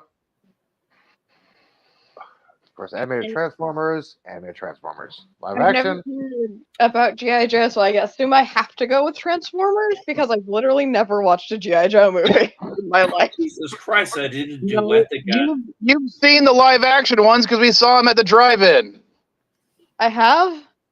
Yes. I've never been to a drive-in. Transformers, 'cause I prefer the franchise.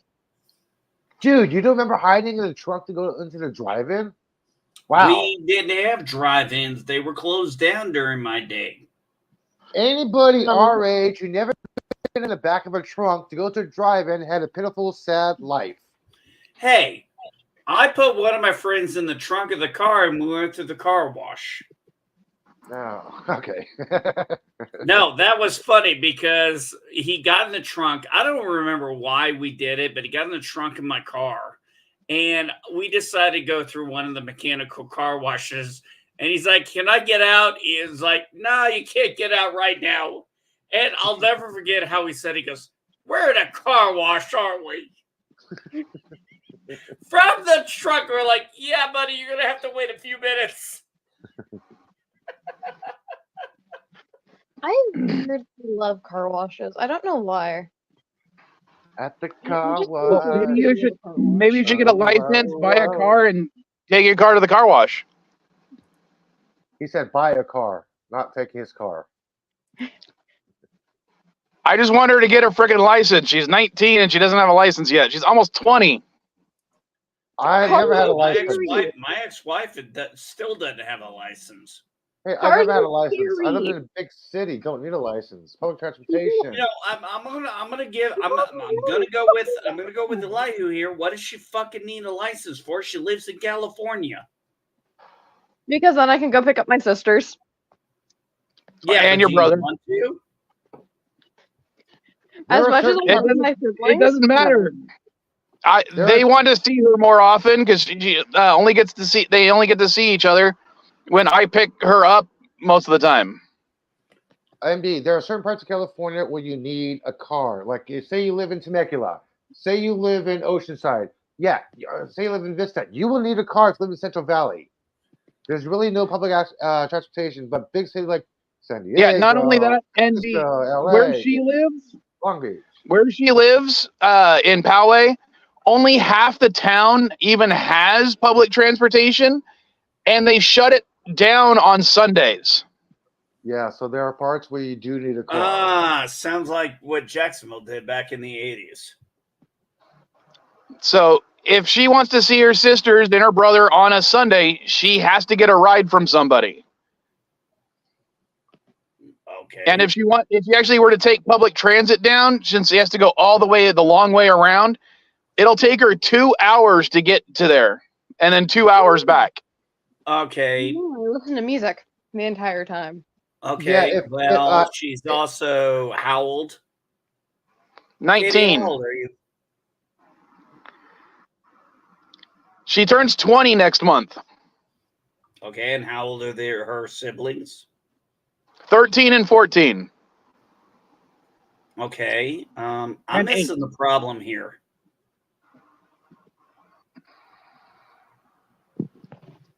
You gotta understand, I have a 22-year-old daughter who is like freaking out because her brother and sister don't really talk to her. And it's like, I told her, it's like, look, what you did back then was going to have consequences, and they were going to grow up and they were going to move on.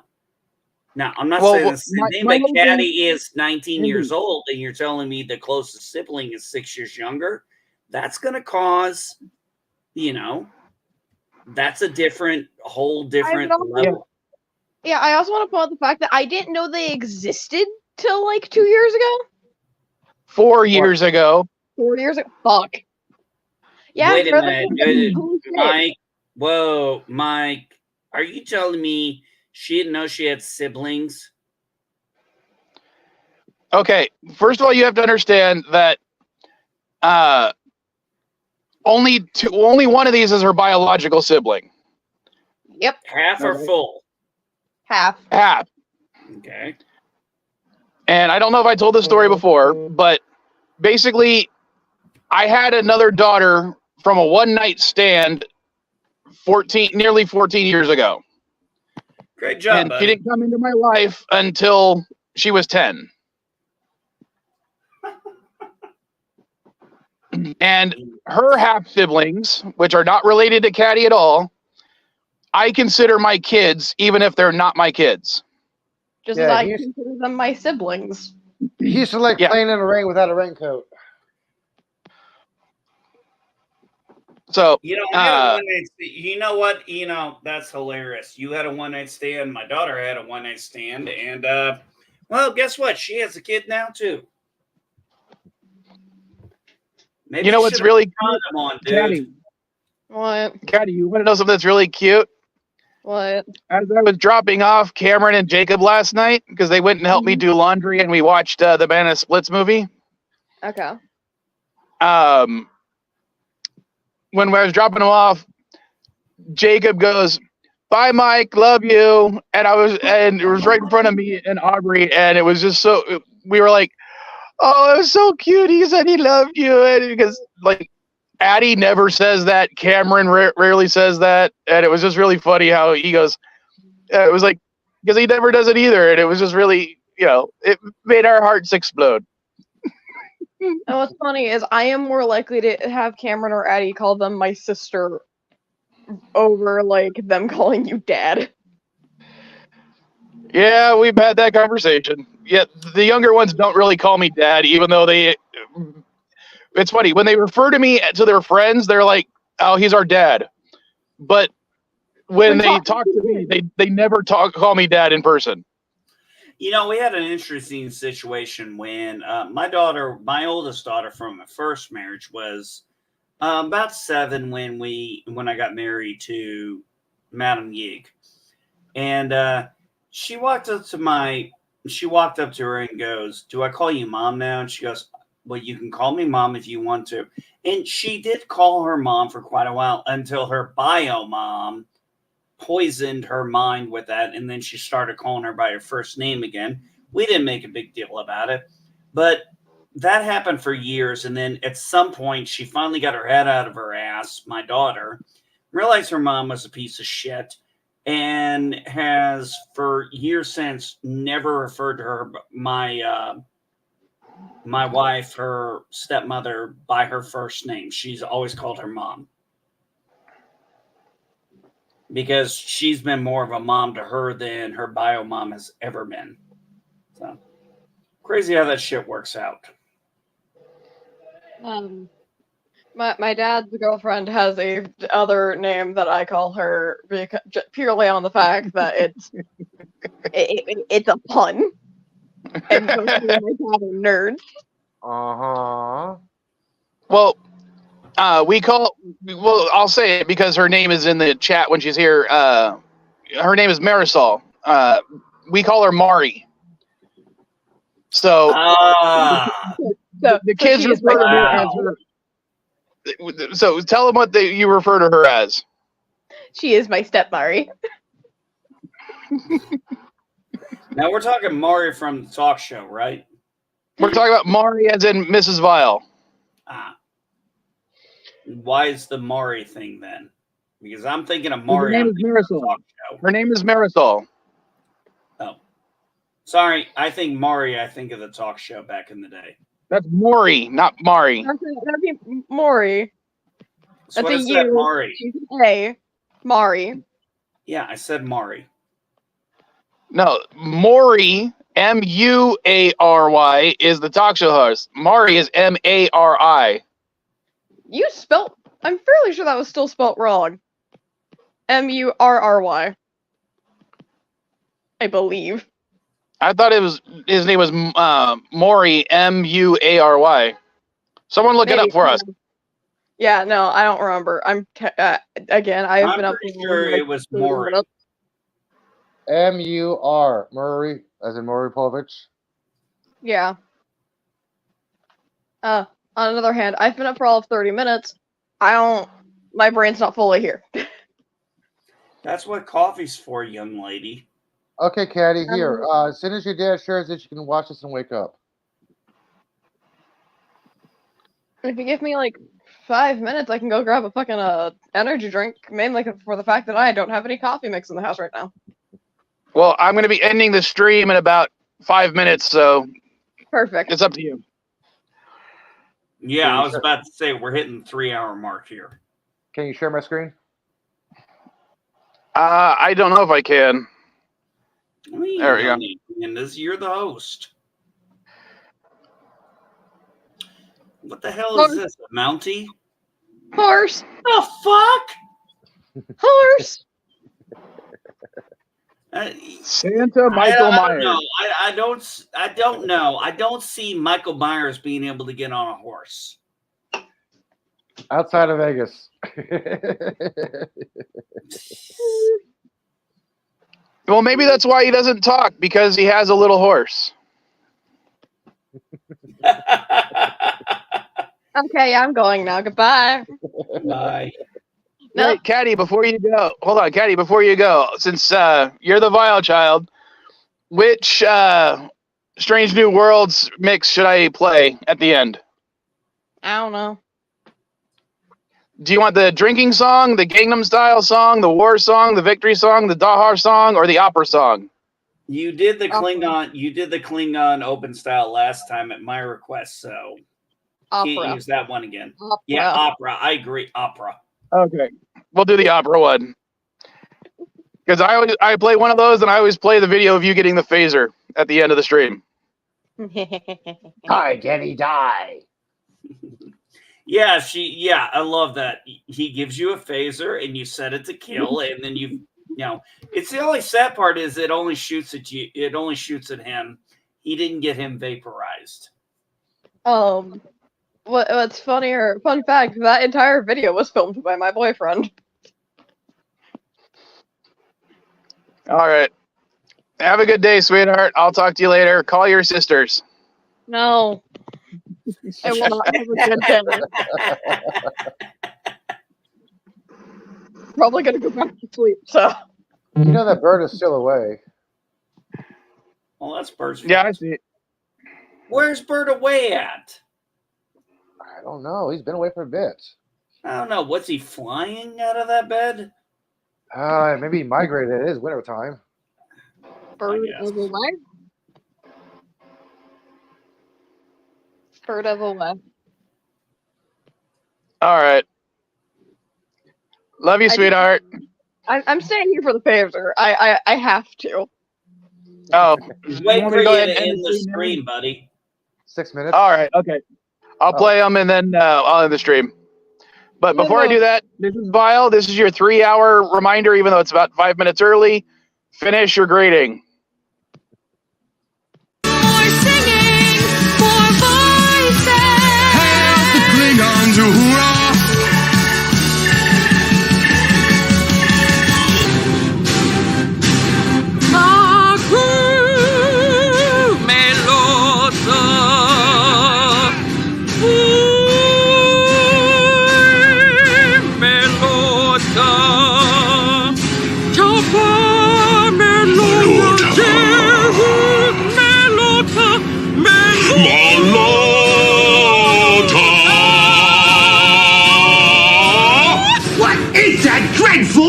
face!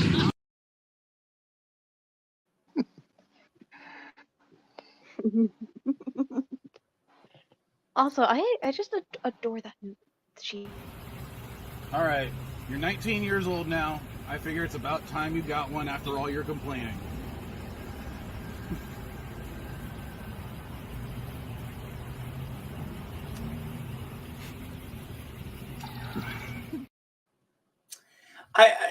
I'm gonna be honest. I do love the fact that her first intention was to set it to kill and shoot you. Very interesting. All right. Later, folks. Later, weirdos. Bye bye. Peace.